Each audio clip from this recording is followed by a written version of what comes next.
Last class ಅಲ್ಲಿ ನಾವು ಶ್ಲೋಕ ನಂಬರ್ 37 38 ಫಸ್ಟ್ ಚಾಪ್ಟರ್ ಇಲ್ಲಿವರೆಗೆ ನೋಡಿದ್ವಿ.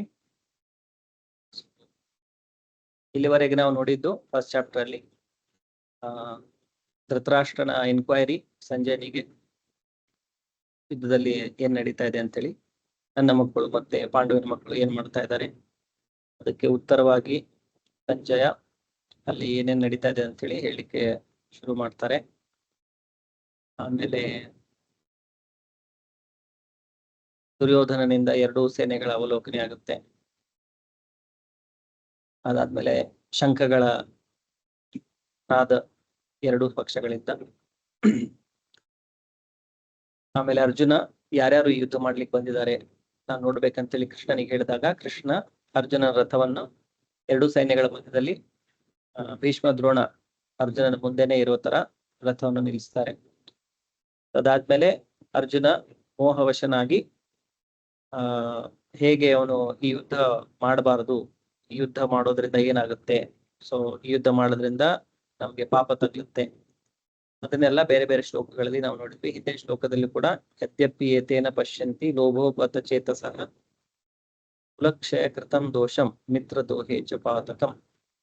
ಓಕೆ, ಮೋಸ್ಟ್ಲಿ ನಾವು ಲಾಸ್ಟ್ ಇಲ್ಲಿವರೆಗೆ ಆಗಿದೆ ಅನ್ಸುತ್ತೆ. ಪಾಪಮೇಶ್ ಏವಾಶ್ರಯದಸ್ಮಾನ್ ಹತ್ವಾ ಏತಾನ್ ಆತತಾಯಿನಃ ತಸ್ಮಾನ್ ಅರ್ಹ ವಯಂ ಹಂತುಂ ಧಾರ್ತರಾಷ್ಟ್ರಾನ್ ಸ್ವಬಾಂಧವಾನ್ ಸ್ವಜನಂ ಹಿ ಕಥಂ ಹತ್ವಾ ಸುಖಿನ ಸ್ಯಾಮ ಮಾಧವ. ಸೊ ಇಲ್ಲಿವರೆಗಾಗಿದೆ ಲಾಸ್ಟ್ ಶ್ಲೋಕದಲ್ಲಿ. ಸೊ ಕೊನೆಯ ಶ್ಲೋಕ ನಾವು ಇವತ್ತು ನೋಡುವ. ಯದ್ಯಪಿ ಏತೇನ ಪಶ್ಯಂತಿ ಲೋಭ ಉಪಹತ ಚೇತಸಃ ಕುಲಕ್ಷಯ ಕೃತಂ ದೋಷಂ ಮಿತ್ರ ದ್ರೋಹೇ ಚ ಪಾತಕಂ ಕಥಂ ನ ಜ್ಞೇಯಂ ಅಸ್ಮಾಭಿಃ ಪಾಪಾದ್ ಅಸ್ಮಾನ್ ನಿವರ್ತಿತುಂ ಕುಲಕ್ಷಯ ಕೃತಂ ದೋಷಂ ಪ್ರಪಶ್ಯದ್ಭಿರ್ ಜನಾರ್ದನ.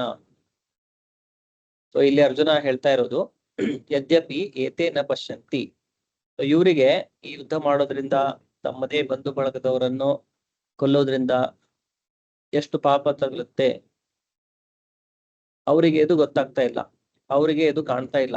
ಯದ್ಯಪಿ ಏತೇನ ಪಶ್ಯಂತಿ, ಸೊ ಅವರು ಇದನ್ನು ನೋಡ್ತಾ ಇಲ್ಲ. ಯಾಕೆ ನೋಡ್ತಾ ಇಲ್ಲ? ಲೋಭ ಉಪಹತ ಚೇತಸಃ, ಅವರು ಲೋಭದಿಂದ ಈ ರಾಜ್ಯ ಬೇಕು ಅಂತೇಳಿ ಅವರ ಚೇತನೆ ಏನಿದೆ ಅದರಿಂದ ಆ ಲೋಭ ಅದನ್ನ ಅಪಹರಿಸ್ಕೊಂಡ್ ಬಿಟ್ಟಿದೆ. ಅವರೆಲ್ಲ ಒಳ್ಳೆ ಜ್ಞಾನ ಬುದ್ಧಿ ಎಲ್ಲವನ್ನ ಈ ಲೋಭದಿಂದಾಗಿ ಅವರು ಕಳೆದುಕೊಂಡ್ ಬಿಟ್ಟಿದ್ದಾರೆ. ಅದರಿಂದಾಗಿ ಅವರಿಗೆ ಇದರಲ್ಲಿ ಏನು ದೋಷ ಕಾಣ್ತಾ ಇಲ್ಲ. ಈ ತರ ಕುಲಕ್ಷಯ ಕೃತಂ ದೋಷಂ, ಕುಲವನ್ನೇ ಒಂದು ನಾಶವಾಗ್ಬಿಟ್ರೆ ಈ ಯುದ್ಧದಿಂದ ಅದರಿಂದ ಏನು ದೋಷವಾಗುತ್ತೆ? ಮಿತ್ರ ದ್ರೋಹೇ ಚ ಪಾತಕಂ, ಸೊ ಮಿತ್ರರ ಮಧ್ಯೆನೇ ಈ ತರ ಜಗಳವನ್ನು ಮಾಡೋದು, ಯುದ್ಧ ಮಾಡೋದ್ರಿಂದ ಅವರಿಗೆ ಏನು ದೋಷ ಇದರಲ್ಲಿ ಕಾಣ್ತಾ ಇಲ್ಲ. ಯಾಕಂದ್ರೆ ಅವರು ಲೋಭದಿಂದ ಅವರ ಬುದ್ಧಿ ನಷ್ಟವಾಗ್ಬಿಟ್ಟಿದೆ. ಆದ್ರೆ ಕಥಂ ನ ಜ್ಞೇಯಂ ಅಸ್ಮಾಭಿಃ ಪಾಪಾದ್ ಅಸ್ಮಾನ್ ನಿವರ್ತಿತಂ, ಆದ್ರೆ ನಾವು ಇದನ್ನೆಲ್ಲ ಗೊತ್ತಿರೋರು. ಸೊ ಅವ್ರಿಗೇನೋ ಅವರು ಲೋಭದಿಂದ ಅವರ ಬುದ್ಧಿ ನಷ್ಟವಾಗಿದೆ. ಸೊ ಬಟ್ ನಾವು ಕೂಡ ಯಾಕೆ ಅವ್ರ ತರಾನೇ ಈ ಯುದ್ಧ ಮಾಡ್ಲಿಕ್ಕೆ ನಾವು ಸಜ್ಜಾಗಿ ನಿಂತ್ಕೋಬೇಕು. ಕಥಂ ನ ಜ್ಞೇಯಂ ಅಸ್ಮಾಭಿಃ ಪಾಪಾದ್ ಅಸ್ಮಾನ್ ನಿವರ್ತಿತಂ ಕುಲಕ್ಷಯ ಕೃತಂ ದೋಷಂ ಪ್ರಪಶ್ಯದ್ಭಿರ್ ಜನಾರ್ದನ. ನಾವು ಇದನ್ನೆಲ್ಲ ನೋಡ್ಬಲ್ಲವರಾಗಿದ್ದೇವೆ. ಈ ತರ ಕುಲವನ್ನೇ ನಾಶ ಮಾಡುವಂತ ನಾವು ಯುದ್ಧವನ್ನು ಮಾಡಿದ್ರೆ ಅದರಿಂದ ನಮಗೆ ಪಾಪ ತಗಲುತ್ತೆ. ಸೊ ನಾವ್ಯಾಕೆ ಇಷ್ಟೆಲ್ಲ ಗೊತ್ತಿದ್ದು ನಾವ್ಯಾಕೆ ಇಂಥ ಕೃತ್ಯದಲ್ಲಿ ಕೈ ಹಾಕ್ಬೇಕು? ಸೊ ಈ ತರ ಅರ್ಜುನ ವಾದವನ್ನು ಕೃಷ್ಣನಿಗೆ ಕೊಡ್ತಾ ಇದ್ದಾರೆ. ಹೇ ಜನಾರ್ದನ, ಈ ಜನರ ಹೃದಯಗಳು ಸಂಪೂರ್ಣವಾಗಿ ದುರಾಶೆಗೆ ವಶವಾಗಿವೆ. ತಮ್ಮ ಕುಟುಂಬದವರನ್ನು ಕೊಲ್ಲುವುದರಲ್ಲಾಗಲಿ ಮಿತ್ರ ದ್ರೋಹದಲ್ಲಾಗಲಿ ಇವರಿಗೆ ದೋಷವೇನೂ ಕಾಣುವುದಿಲ್ಲ. ಆದರೆ ಕುಲಕ್ಷೆಯನ್ನು ಮಾಡುವುದು ಪಾಪವೆಂದು ತಿಳಿದ ನಾವು ಈ ಪಾಪ ಕಾರ್ಯವನ್ನೇಕೆ ಮಾಡಬೇಕು? ಸೊ ಈ ತರ ಒಂದು ವಾದವನ್ನು ಇಲ್ಲಿ ನಾವು ನೋಡ್ತೇವೆ. ಫಸ್ಟ್ ಅಧ್ಯಾಯದಲ್ಲಿ ಅರ್ಜುನ ಬೇರೆ ಬೇರೆ ವಾದಗಳನ್ನು ಕೊಡ್ತಾ ಇದ್ದಾರೆ. ಯುದ್ಧವನ್ನು ಏಕೆ ಮಾಡಬಾರ್ದು ಅಂತೇಳಿ ಇದು ಒಂದು ವಾದ. ಯುದ್ಧ ಮಾಡಬಾರ್ದು ಅನ್ಲಿಕ್ಕೆ ಈ ತರ ನಾವು ಕುಲಕ್ಷಯ ಮಾಡುವಂತಹ ಯುದ್ಧವನ್ನು ಮಾಡಿದ್ರೆ ಅದರಿಂದ ನಮಗೆ ಪಾಪ ತಗಲುತ್ತೆ. ಇದು ಅರ್ಜುನನ ಇನ್ನೊಂದು ವಾದ. ಭಾವಾರ್ಥ, ಎದುರಾಳಿಯು ಯುದ್ಧಕ್ಕಾಗಲಿ ಜೂಜಿಗಾಗಲಿ ಆಹ್ವಾನಿಸಿದಾಗ ಕ್ಷತ್ರಿಯನಾದವನು ತಿರಸ್ಕರಿಸಲಾಗದು. ಇಂತಹ ಕರ್ತವ್ಯಕ್ಕೆ ಬದ್ಧನಾದ ಅರ್ಜುನನು ಯುದ್ಧ ಮಾಡಲು ನಿರಾಕರಿಸುವಂತಿರಲಿಲ್ಲ. ದುರ್ಯೋಧನನ ಪಕ್ಷವು ಅವನಿಗೆ ಸವಾಲು ಎಸೆದಿತ್ತು. ಈ ಸನ್ನಿವೇಶದಲ್ಲಿ ಎದುರು ಪಕ್ಷವು ಇದ್ದ ಸವಾಲಿನ ಪರಿಣಾಮಕ್ಕೆ ಕುರುಡಾಗಿರಬಹುದು ಎನ್ನುವುದನ್ನು ಅರ್ಜುನನು ಪರಿಗಣಿಸಿದ. ಅವನು ಇದರ ದುಷ್ಪರಿಣಾಮಗಳನ್ನು ಕಾಣಬಲ್ಲವನಾಗಿದ್ದ. ಆದುದರಿಂದ ಅವನು ಸವಾಲನ್ನು ಒಪ್ಪಿಕೊಳ್ಳುವುದು ಸಾಧ್ಯವಿರಲಿಲ್ಲ. ಪರಿಣಾಮ ಒಳ್ಳೆಯದಾಗಿದ್ದಾಗ ಮಾತ್ರ ಕರ್ತವ್ಯವು ವ್ಯಕ್ತಿಯನ್ನು ಬಂಧಿಸುತ್ತದೆ. ಪರಿಣಾಮ ಬೇರೆಯ ರೀತಿಯಾದಾಗಿದ್ದರೆ ಅದು ಯಾರನ್ನೂ ಕಟ್ಟಿಗೆ ಒಳಪಡಿಸುವಂತಿಲ್ಲ. ಯುದ್ಧ ಮಾಡುವುದರ ಪರವಾಗಿ ಮತ್ತು ವಿರುದ್ಧವಾಗಿ ಈ ಎಲ್ಲ ಅಂಶಗಳನ್ನು ಪರಿಶೀಲಿಸಿ ಅರ್ಜುನನು ಯುದ್ಧ ಮಾಡುವುದಿಲ್ಲ ಎಂದು ನಿರ್ಧರಿಸಿದ.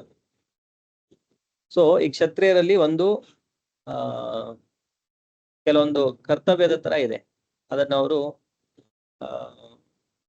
ನಿರಾಕರಿಸುವಂತಿಲ್ಲ. ಯಾರಾದ್ರೂ ಅವರಿಗೆ ಯುದ್ಧ ಮಾಡ್ಲಿಕ್ಕೆ ಆಹ್ವಾನ ಕೊಟ್ರೆ ಅವರು ಅದನ್ನು ನಿರಾಕರಿಸುವ ಹಾಗಿಲ್ಲ. ಅದು ಒಂಥರ ಕರ್ತವ್ಯ ಅವರಿಗೆ. ಯಾರಾದ್ರೂ ನಾನು ನಿಜ ಯುದ್ಧ ಮಾಡ್ಬೇಕಂತಂದ್ರೆ ಒಬ್ಬ ಕ್ಷತ್ರಿಯನಾದವನು ಅದಕ್ಕೆ ಯಾವತ್ತೂ ಅವನು ನಿರಾಕರಿಸೋದಿಲ್ಲ. ಅದೇ ತರ ಕ್ಷತ್ರಿಯರಲ್ಲಿ ಯಾರಾದ್ರೂ ಅವರಿಗೆ ಜೂಜಾಡಲಿಕ್ಕೆ ಆಹ್ವಾನ ಮಾಡಿದ್ರು ಕೂಡ ಅವರು ಅದಕ್ಕೆ ನಿರಾಕರಿಸೋದಿಲ್ಲ. ಸೊ ಇದು ಒಂದು ತರ ಅವರಿಗೆ ಕರ್ತವ್ಯ ಇದ್ದಾಗಿದೆ. ಸೊ ಈಗ ಇಲ್ಲಿ ದುರ್ಯೋಧನನ ಪಕ್ಷವು ಅವರಿಗೆ ಯುದ್ಧಕ್ಕಾಗಿ ಅವರು ಸವಾಲೆಸ್ತಾ ಇದ್ದಾರೆ. ನೀವು ರಾಜ್ಯ ಬೇಕಂದ್ರೆ ಯುದ್ಧ ಮಾಡ್ಲೇಬೇಕು, ಇಲ್ಲಾಂದ್ರೆ ನಿಮಗೆ ರಾಜ್ಯ ಕೊಡುವುದಿಲ್ಲ. ಸೊ ಕ್ಷತ್ರಿಯ ಧರ್ಮದ ಪ್ರಕಾರ ಹೀಗೆ ಯುದ್ಧದ ಸವಾಲ್ ಬಂದಾಗ ಯುದ್ಧ ಮಾಡ್ಲೇಬೇಕು. ಆದ್ರೆ ಇಲ್ಲಿ ಇನ್ನೊಂದು ಅರ್ಜುನನ ವಾದ ಏನಂತಂದ್ರೆ ಇದರ ಪರಿಣಾಮ ಒಳ್ಳೆಯದಿಲ್ಲ. ಸೊ ಇದರ ಪರಿಣಾಮ ಒಳ್ಳೆಯದು ಇಲ್ಲದೆ ಇದ್ದಾಗ ಅಂತಹ ಕರ್ತವ್ಯಕ್ಕೆ ಒಬ್ಬ ವ್ಯಕ್ತಿ ಬಂಧನದಲ್ಲಿರುವುದಿಲ್ಲ.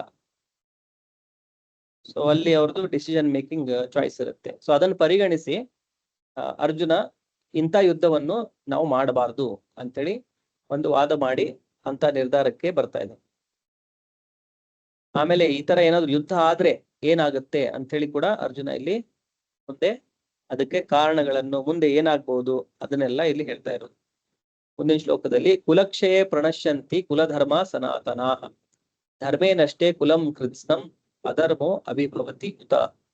ಸೊ ಕುಲ ನಾಶವಾಗಿ ಬಿಟ್ರೆ, ಈಗ ಕುಲದಲ್ಲಿ ಎಲ್ಲ ಹಿರಿಯರು ಇರ್ತಾರೆ, ದೊಡ್ಡವರು ಇರ್ತಾರೆ, ಈಗ ಅವರೆಲ್ಲ ಬಂದ್ಬಿಟ್ಟಿದ್ದಾರೆ ಇಲ್ಲಿ. ಸೊ ಅವರೆಲ್ಲ ಯುದ್ಧದಲ್ಲಿ ಅವ್ರ ಸಾವಾಗ್ಬಿಟ್ರೆ ಈಗ ಆ ಕುಲ ಧರ್ಮಗಳಂತೇಳಿ ಇರುತ್ತೆ, ಬೇರೆ ಬೇರೆ ಪ್ರಕಾರದ್ದು. ಮುಂದೆ ನಾವು ಶ್ಲೋಕದಲ್ಲಿ ನೋಡ್ತೇವೆ ಹೇಗೆ ನಾವು ನಮ್ಮ ಹಿರಿಯರಿಗೆ ಪೂರ್ವಜರಿಗೆ ನಾವು ಪಿಂಡ ದಾನವನ್ನು ಮಾಡ್ತೇವೆ. ಆ ತರ ಎಷ್ಟೋ ಒಂದು ಕುಲದಲ್ಲಿ ಏನೇನೋ ಅವರ ರೀತಿ ರಿವಾಜುಗಳಿರುತ್ತೆ, ಅದನ್ನು ಪಾಲನೆ ಮಾಡ್ಬೇಕಂತೇಳಿ. ಸೊ ಹಿರಿಯರೇ ಇಲ್ಲದೆ ಇದ್ಮೇಲೆ ಸೊ ಅದೆಲ್ಲ ನಾಶವಾಗ್ಬಿಡುತ್ತೆ. ಮುಂದಿನ ಪೀಳಿಗೆಗಳೇನಿರುತ್ತೆ ಅದನ್ನೆಲ್ಲ ಪಾಲನೆ ಮಾಡೋದನ್ನು ಬಿಟ್ಬಿಡ್ತವೆ. ಸೊ ಕುಲಕ್ಷಯ ಪ್ರಣಶ್ಯಂತಿ ಕುಲಧರ್ಮ ಸನಾತನ. ಸೊ ಎಲ್ಲಾ ಕುಲಧರ್ಮ ಏನಾಗಿದೆ ಅದು ನಾಶವಾಗಿಬಿಡುತ್ತೆ. ಆಮೇಲೆ ಧರ್ಮ ನಾಶವಾಗಿಬಿಟ್ರೆ ಧರ್ಮೇನಷ್ಟೇ ಕುಲಂ ಕೃತ್ಸ್ನಂ. ಧರ್ಮ ಇಲ್ಲದೆ ಇದ್ದಾಗ ಏನ್ ಅಲ್ಲಿ ಬೆಳ್ಕೊಳ್ಳುತ್ತೆ, ಆಟೋಮೆಟಿಕ್ ಆಗಿ ಅಧರ್ಮವೇ ಅಲ್ಲಿ ಬೆಳಿಲಿಕ್ಕೆ ಶುರುವಾಗುತ್ತೆ. ಧರ್ಮೇನಷ್ಟೇ ಕುಲಂ ಕೃತ್ಸ್ನಂ ಅಧರ್ಮೋ ಅಭಿಭವತು ಉತ. ಧರ್ಮ ನಷ್ಟವಾಗ್ಬಿಟ್ರೆ ಸೊ ಮುಂದಿನ ಪೀಳಿಗೆಗಳೆಲ್ಲ ಅವರೆಲ್ಲ ಏನಾಗ್ತಾರೆ, ಅಧರ್ಮದಲ್ಲೇ ಅವರು ತೊಡಗಿಸ್ಕೊಳ್ತಾರೆ ತಮ್ಮನ್ನ. ಸೊ ಕುಲಧರ್ಮ ಅನ್ನೋದು ನಾಶವಾಗಿ ಹೋಗ್ಬಿಡುತ್ತೆ. ಆ ಕುಲದ ಹಿರಿಯರೆಲ್ಲ ಅವರೆಲ್ಲ ಈ ತರ ಅವ್ರನ್ನ ಸಾವನ್ನಪ್ಪಿದ್ರೆ. ಕುಲಕ್ಷಯವಾದರೆ ಸನಾತನವಾದ ಕುಲಧರ್ಮವು ನಾಶವಾಗುತ್ತದೆ. ಧರ್ಮವು ನಷ್ಟವಾದರೆ ಕುಟುಂಬದಲ್ಲಿ ಉಳಿದ ಭಾಗವು ಅಧರ್ಮದ ವಶವಾಗುತ್ತದೆ.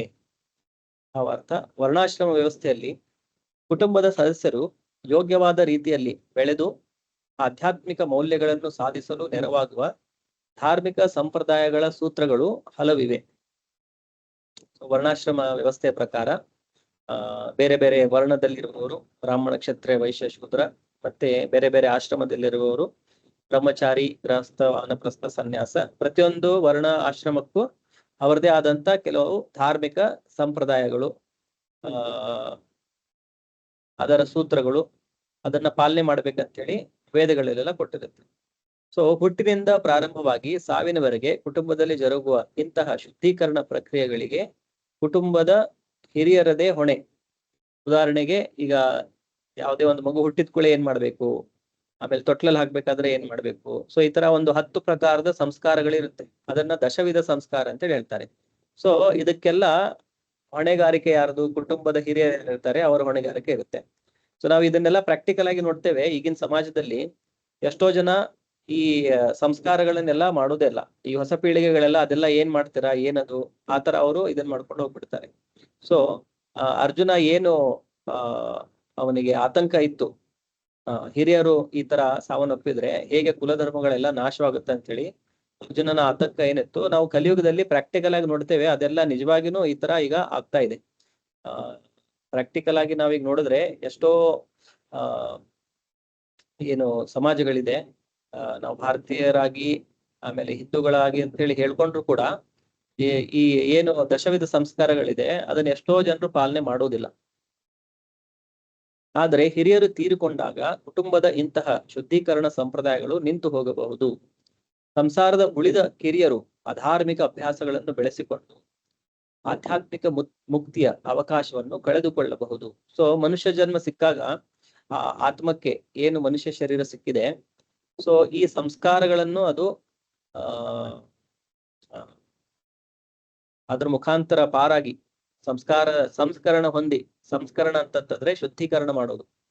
ಸಂಸ್ಕಾರ ಅಂತಂತಂದ್ರೆ ಒಂದು ಆತ್ಮ ಏನಿದೆ, ಮನುಷ್ಯ ಶರೀರ ಪಡೆದುಕೊಂಡಿದೆ, ಅದರ ಶುದ್ಧೀಕರಣೆಯನ್ನು ಮಾಡುದು ಈ ಸಂಸ್ಕಾರಗಳ ಮುಖಾಂತರ, ಸಂಸ್ಕರಣೆಯನ್ನು ಮಾಡುದು. ಸೊ ಅವಾಗ ಅದರ ಚೇತನೆ ಶುದ್ಧವಾಗಿ ಅದು ನಿಜವಾಗಿ ಒಂದು ಮನುಷ್ಯ ಜೀವನ ಪಡೆದಿದ್ದಕ್ಕೆ ನಿಜವಾದ ಮನುಷ್ಯನಾಗಿ ಅವರು ಜೀವನ ನಡೆಸಿ ತಮ್ಮ ಚೇತನೆಯನ್ನು ಶುದ್ಧ ಮಾಡಿಕೊಂಡು ಮೋಕ್ಷವನ್ನು ತಮ್ಮ ಜೀವನದ ಉದ್ದೇಶ ಮಾಡಿ ಅದಕ್ಕೆ ಅನುಗುಣವಾಗಿ ತಮ್ಮ ಜೀವನವನ್ನು ಅವ್ರು ನಡೆಸ್ಕೊಂಡು ಹೋಗ್ಬಹುದು. ಈ ಸಂಸ್ಕಾರಗಳು ಇಲ್ಲದೆ ಇದ್ದಾಗ ಅವರು ಮನುಷ್ಯ ಶರೀರದಲ್ಲಿ ಇದ್ರೂ ಕೂಡ ಅವರ ಜೀವನ ಯಾವ ತರ ಇರುತ್ತೆ, ಪ್ರಾಣಿಗಳಿಗೆ ಸಮಾನ ಇರುತ್ತೆ. ಸೊ ಪ್ರಾಣಿಗಳಲ್ಲಿ ಯಾವುದೇ ತರದ ಸಂಸ್ಕಾರಗಳಿರಲ್ಲ. ಜನ್ಮ ಸಂಸ್ಕಾರ ಆಗ್ಲಿ ಅಥವಾ ಅಂತ್ಯ ಸಂಸ್ಕಾರ ಆಗ್ಲಿ, ಮಧ್ಯದಲ್ಲಿ ಮತ್ತೆ ಮದುವೆ ಅನ್ನೋದು ಕೂಡ ಒಂದು ಸಂಸ್ಕಾರ, ಮಗು ಹುಟ್ಟಿದಾಗ ಅದು ಕೂಡ ಸಂಸ್ಕಾರ, ಆಮೇಲೆ ನಾಮಕರಣ ಮಾಡೋದು ಇದು ಕೂಡ ಸಂಸ್ಕಾರ. ಈ ತರ 10 ಪ್ರಕಾರದ ಬೇರೆ ಬೇರೆ ಸಂಸ್ಕಾರಗಳಿದೆ. ಸೊ ಅದನ್ನ ಯಾರು ಮಾಡದೇ ಇದ್ರೆ ಅವಾಗ ಅವರು ಪ್ರಾಣಿಗಳ ತರಾನೇ ತಮ್ಮ ಜೀವನವನ್ನು ನಡೆಸ್ತಾರೆ. ಯಾಕಂದ್ರೆ ಪ್ರಾಣಿಗಳು ಕೂಡ ಮಕ್ಕಳನ್ನು ಹುಟ್ಟಿಸ್ತವೆ, ಅದು ಕೂಡ ಏನೋ ತಮ್ಮ ಹೊಟ್ಟೆಪಾಡಿಗೆ ಏನೋ ಅಲ್ಲಿ ಅಲ್ದಾಡ್ಕೊಂಡು ಏನೋ ತಿಂತಾ ಇರುತ್ತೆ. ಸೊ ಈ ಧರ್ಮದ ಪಾಲನೆ ಮಾಡದೇ ಇದ್ರೆ ಮನುಷ್ಯರು ಕೂಡ ಒಂದು ಪ್ರಾಣಿಗಳ ಸಮಾನನೇ ತಮ್ಮ ಜೀವನವನ್ನು ನಡೆಸ್ತಾ ಇರ್ತಾರೆ. ಆದುದರಿಂದ ಯಾವುದೇ ಉದ್ದೇಶದಿಂದಾಗಲಿ ಕುಟುಂಬದ ಹಿರಿಯರನ್ನು ಕೊಲ್ಲಲಾಗುವುದು. ಮುಂದಿನ ಶ್ಲೋಕದಲ್ಲಿ ಸೊ ಹೀಗ್ ಮಾಡಿದ್ರೆ ಅಧರ್ಮ ಹೆಚ್ಚಾಗುತ್ತೆ. ಸೊ ನೆಕ್ಸ್ಟ್ ಶ್ಲೋಕದಲ್ಲಿ ಹೇಳ್ತಾ ಇದ್ದು, ಅಧರ್ಮಾಭಿಭವಾತ್ ಕೃಷ್ಣ ಪ್ರದುಷ್ಯಂತಿ ಕುಲಸ್ತ್ರೀಯ ಸ್ತ್ರೀಷು ದುಷ್ಟಾಸು ವಾರ್ಷ್ಣೇಯ ಜಾಯತೆ ವರ್ಣಸಂಕರ. ಸೊ ಈ ತರ ಅಧರ್ಮ ಹೆಚ್ಚಾಗ್ಬಿಟ್ರೆ ಏನು ಹೆಣ್ಮಕ್ಳಿದ್ದಾರೆ ಅವರೆಲ್ಲ ಪ್ರದುಷ್ಯಂತಿ, ಅವರೆಲ್ಲ ದೂಷಿತರಾಗುತ್ತಾರೆ. ಸೊ ಈ ತರ ಅರ್ಜುನ ಆತಂಕವನ್ನು ವ್ಯಕ್ತಪಡಿಸ್ತಾ ಇದ್ದಾನೆ. ಸೊ ಕುಲಧರ್ಮ ನಷ್ಟವಾಗುತ್ತೆ, ಕುಲಧರ್ಮ ನಷ್ಟವಾದ್ರೆ ಅಧರ್ಮದ ಬೆಳವಣಿಗೆ ಆಗುತ್ತೆ, ಅಧರ್ಮದ ಬೆಳವಣಿಗೆ ಆದ್ರೆ ಸ್ತ್ರೀಯರು ದೂಷಿತರಾಗ್ತಾರೆ. ಆಮೇಲೆ ಸ್ತ್ರೀಯರು ದೂಷಿತರಾದ್ರೆ ಸ್ತ್ರೀಷು ದುಷ್ಟಾಸು ವಾರ್ಷ್ಣೇಯ ಜಾಯತೆ ವರ್ಣಸಂಕರ. ಸೊ ಈ ತರ ಸ್ತ್ರೀಯರು ದುಷ್ಟರಾದ್ರೆ ಆಮೇಲೆ ಹುಟ್ಟುವಂತ ಮಕ್ಕಳೆಲ್ಲ ಅವರು ಅಂತವರನ್ನ ವರ್ಣಸಂಕರ ಅಂತೇಳಿ ಹೇಳಲಾಗಿದೆ, ಅನಪೇಕ್ಷಿತ ಸಂತಾನರು ಅಂತ ಹೇಳಿ. ಸೊ ಈಗ ಕಲಿಯುಗದಲ್ಲಿ ನಾವು ನೋಡ್ತೇವೆ ಇದೆಲ್ಲ ಏನೇನು ಅರ್ಜುನನ ಆತಂಕಗಳಿತ್ತು, ಆಕ್ಚುಲಿ ಕಲಿಯುಗದಲ್ಲಿ ಇದೆಲ್ಲ ಈಗ ಆಗ್ತಾ ಇದೆ. ಸ್ಪೆಷಲ್ ಆಗಿ ನೀವು ಈಗೆಲ್ಲ ಬಾಲಿವುಡ್ ಮೂವೀಸು ಅಥವಾ ಹಾಲಿವುಡ್ ಮೂವೀಸ್ ಎಲ್ಲ ನೋಡಿದ್ರೆ ಅದರಲ್ಲಿ ಸ್ತ್ರೀಯರಲ್ಲಿ ಒಂದು ಪತಿವ್ರತೆ ಆ ಗುಣ ತುಂಬಾ ಕಡಿಮೆ ಈಗಿನ ಕಾಲದಲ್ಲಿ. ಎಷ್ಟೋ ಜನರದು ಅಫೇರ್ಸು ಅದು ಇದು ಎಷ್ಟೆಲ್ಲ ನಾವು ನೋಡ್ತೇವೆ. ಆಕ್ಚುಲಿ ಒಬ್ಬ ಮೇಲ್ ಮೆಂಬರ್ ಏನಿರ್ತಾರೆ, ಪುರುಷನಾದವನು ಭಗವಂತನ ಭಕ್ತನಾಗಿರ್ಬೇಕು, ಒಬ್ಬ ಆದರ್ಶ ಭಕ್ತನಾಗಿರ್ಬೇಕು. ಆಮೇಲೆ ಸ್ತ್ರೀ ಆದವರು ಅವರು ಒಬ್ಬ ಪತಿವ್ರತೆ ಆಗಿರ್ಬೇಕು. ಈ ಕಾಂಬಿನೇಷನ್ ಇದ್ಬಿಟ್ರೆ ಸಂಸಾರ ತುಂಬಾ ಸುಲಭವಾಗಿ ಆಮೇಲೆ ಸುಗಮವಾಗಿ ನಡೆಯುತ್ತೆ.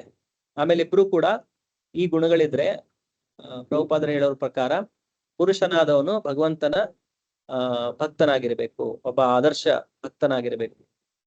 ಆಮೇಲೆ ಸ್ತ್ರೀ ಆದವಳು ಪತಿವ್ರತೆ ಆಗಿರಬೇಕು. ಈ ಎರಡು ಗುಣಗಳಿದ್ರೆ ಇಬ್ರು ಕೂಡ ಮೋಕ್ಷದ ದಾರಿಯಲ್ಲಿ ಮುಂದೆ ನಡೀತಾರೆ. ಸೊ ಈಗಿನ ಸಮಾಜದಲ್ಲಿ ಪುರುಷರಿಗೂ ಕೂಡ ಟ್ರೈನಿಂಗ್ ಇಲ್ಲ, ಚಿಕ್ಕಿಂದಾಗಿ ಸಣ್ಣವರಾದಾಗಿದ್ದಂತಲೇ.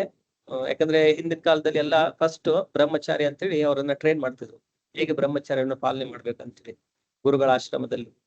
ಆಮೇಲೆ ಅವರಲ್ಲಿ ಕೆಲವೊಬ್ರು ಬ್ರಹ್ಮಚಾರಿಯಾಗಿನೇ ಮುಂದುವರೆಸಿದ್ರು, ಉಳಿದವರು ಅವರು ಗೃಹಸ್ಥರಾಗಿ ತಮ್ಮ ತಮ್ಮ ಉದ್ಯೋಗದಲ್ಲಿ ತೊಡಗಿಸ್ಕೊಂಡು ಅವ್ರಿಗೆಲ್ಲ ಏನು ಟ್ರೈನಿಂಗ್ ಆಗಿದೆ ಜೀವನವನ್ನು ಹೇಗೆ ನಡೆಸಬೇಕು, ಸೊ ಅದರ ಪ್ರಕಾರ ಅವರು ತಮ್ಮ ಜೀವನವನ್ನು ನಡೆಸ್ಕೊಂಡು ಭಗವಂತನ ಭಕ್ತಿ ಮಾಡಿ ಅವರು ಮೋಕ್ಷವನ್ನು ಹೊಂದಬಹುದಾಗಿತ್ತು. ಅದೇ ತರ ಸ್ತ್ರೀಯರು ಕೂಡ ಅವರಿಗೆ ಟ್ರೈನಿಂಗ್ ಅಂತಂದ್ರೆ ಹೇಗೆ ಅವರು ಪತಿವ್ರತೆಯಾಗಿ ತಮ್ಮ ಜೀವನವನ್ನು ನಡೆಸಬೇಕು. ಸೊ ಇದೆರಡು ಕಾಂಬಿನೇಷನ್ ಇದ್ದಾಗ ಪುರುಷನಾದವನು ಭಗವಂತನ ಭಕ್ತನಾಗಿದ್ದಾನೆ, ಮತ್ತೆ ಸ್ತ್ರೀ ಆದವಳು ಪತಿವ್ರತೆ ಆಗಿದ್ದಾಳೆ. ಸೊ ಹೀಗೆ ಎರಡು ಕಾಂಬಿನೇಷನ್ ಇದ್ರೆ ಇಬ್ಬರು ಕೂಡ ಮೋಕ್ಷದ ದಾರಿಯಲ್ಲಿ ಮುಂದೆ ಹೋಗಿ ಭಗವಂತನ ಧಾಮವನ್ನು ಸೇರ್ಕೊಳ್ತಾರೆ. ಸೊ ಇದೆಲ್ಲ ಆಗ್ಬೇಕಂತಂತಂದ್ರೆ ಒಂದು ಸಿಸ್ಟಮ್ಯಾಟಿಕ್ ಆಗಿ ಕುಲಧರ್ಮ, ಸೊ ಇದೆಲ್ಲ ಹಿರಿಯರಿಂದ ಇದೆಲ್ಲ ಮುಂದಿನ ಪೀಳಿಗೆಗೆ ಇದರೆಲ್ಲ ಸ್ಥಾನ ಅಂದ್ರೆ ಹಸ್ತಾಂತರ ಆಗೋದು. ಸೊ ಇದೆಲ್ಲ ಆದ್ರೆ ಸಮಾಜ ಒಂದು ಒಳ್ಳೆಯ ಸುಖ ಮತ್ತು ಶಾಂತಿಯಿಂದ ಮುಂದುವರಿತಾ ಇರುತ್ತೆ. ಸೊ ಇದಿಲ್ಲದೆ ಇದ್ದಾಗ ಪುರುಷರಲ್ಲಿ ಆ ಗುಣಗಳಿಲ್ಲ, ಸ್ತ್ರೀಯರಲ್ಲೂ ಆ ಗುಣಗಳಿಲ್ಲದೆ ಇದ್ದಾಗ ಮುಂದೆ ಹುಟ್ಟುವಂತ ಮಕ್ಕಳು ಕೂಡ ಅವರಲ್ಲೂ ಕೂಡ ಅವರನ್ನ ಒಂದು ತರ ವರ್ಣ ಸಂಕರ ಅಥವಾ ಅನಪೇಕ್ಷಿತ ಸಂತಾನದ ತರ ಅವರು ಹುಟ್ಟಿ ಅವರು ಕೂಡ ಒಂದು ಪ್ರಾಣಿಗಳ ತರಾನೇ ತಮ್ಮ ಜೀವನವನ್ನು ನಡೆಸ್ತಾರೆ. ಸೊ ಇದೆಲ್ಲ ಅರ್ಜುನನ ಆತಂಕವಾಗಿತ್ತು. ಈ ಯುದ್ಧವಾದ್ರೆ ಮುಂದೆ ಇದೆಲ್ಲ ಆಗುತ್ತೆ ಅಂತೇಳಿ. ಹೇ ಕೃಷ್ಣ, ಕುಟುಂಬದಲ್ಲಿ ಅಧರ್ಮವು ಪ್ರಧಾನವಾದಾಗ ಕುಲಸ್ತ್ರೀಯರು ನೀತಿಭ್ರಷ್ಟರಾಗಿ ಅನಿಷ್ಟ ಸಂತಾನ ಸೃಷ್ಟಿಯಾಗುತ್ತದೆ. ಭಾವಾರ್ಥ: ಬದುಕಿನಲ್ಲಿ ಶಾಂತಿ, ಶ್ರೇಯಸ್ಸು ಮತ್ತು ಆಧ್ಯಾತ್ಮಿಕ ಮುನ್ನಡೆಗಳನ್ನು ಸಾಧಿಸಲು ಮಾನವ ಕುಲದಲ್ಲಿ ಅನಿವಾರ್ಯವಾದ ಮೂಲಾಧಾರವೆಂದರೆ ಒಳ್ಳೆಯ ಜನತೆ. ಸೊ ಜನತೆ ಒಳ್ಳೇದಿದ್ರೆ ಇಡೀ ಸಮಾಜದಲ್ಲಿ ಶಾಂತಿ ಇರುತ್ತೆ, ಆಧ್ಯಾತ್ಮಿಕ ಮುನ್ನಡೆ ಆಗುತ್ತೆ, ಶ್ರೇಯಸ್ಸಾಗುತ್ತೆ. ಈಗ ಪಾಪ್ಯುಲೇಷನ್ ಏನು ಜನರು ಇದ್ದಾರೆ ಅವರೇ ಒಳ್ಳೆಯಲ್ಲ ಅಂತಂತಂದ್ರೆ ಆಮೇಲೆ ಸಮಾಜದಲ್ಲಿ ನಮ್ಗೆ ಯಾವುದೇ ತರಹದ ಶಾಂತಿ ಇರೋದಿಲ್ಲ.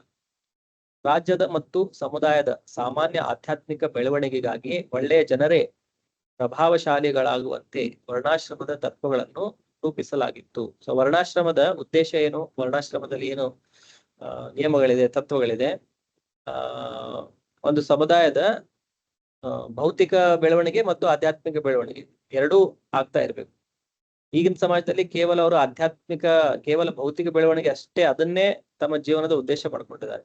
ಮಟೀರಿಯಲ್ ಅಡ್ವಾನ್ಸ್ಮೆಂಟ್, ಕೇವಲ ಎಕನಾಮಿಕ್ ಡೆವಲಪ್ಮೆಂಟ್ ಅದೊಂದೇ ಆಧಾರವಾಗಿತ್ಕೊಂಡು, ಮತ್ತೆ ಜೀವನ ಅಂತಂದ್ರೆ ಎಂಜಾಯ್ ಮಾಡ್ಬೇಕು, ನಮ್ಗೆ ಏನ್ ಬೇಕು ಅದನ್ನ ನಾವು ತಿನ್ಬೇಕು, ಏನ್ ಬೇಕು ಅದನ್ನ ನೋಡ್ಬೇಕು, ನಮ್ಗೆ ಯಾವ ತರ ಬೇಕು ಆ ತರ ನಮ್ಮ ಜೀವನವನ್ನು ನಡೆಸ್ಬೇಕು.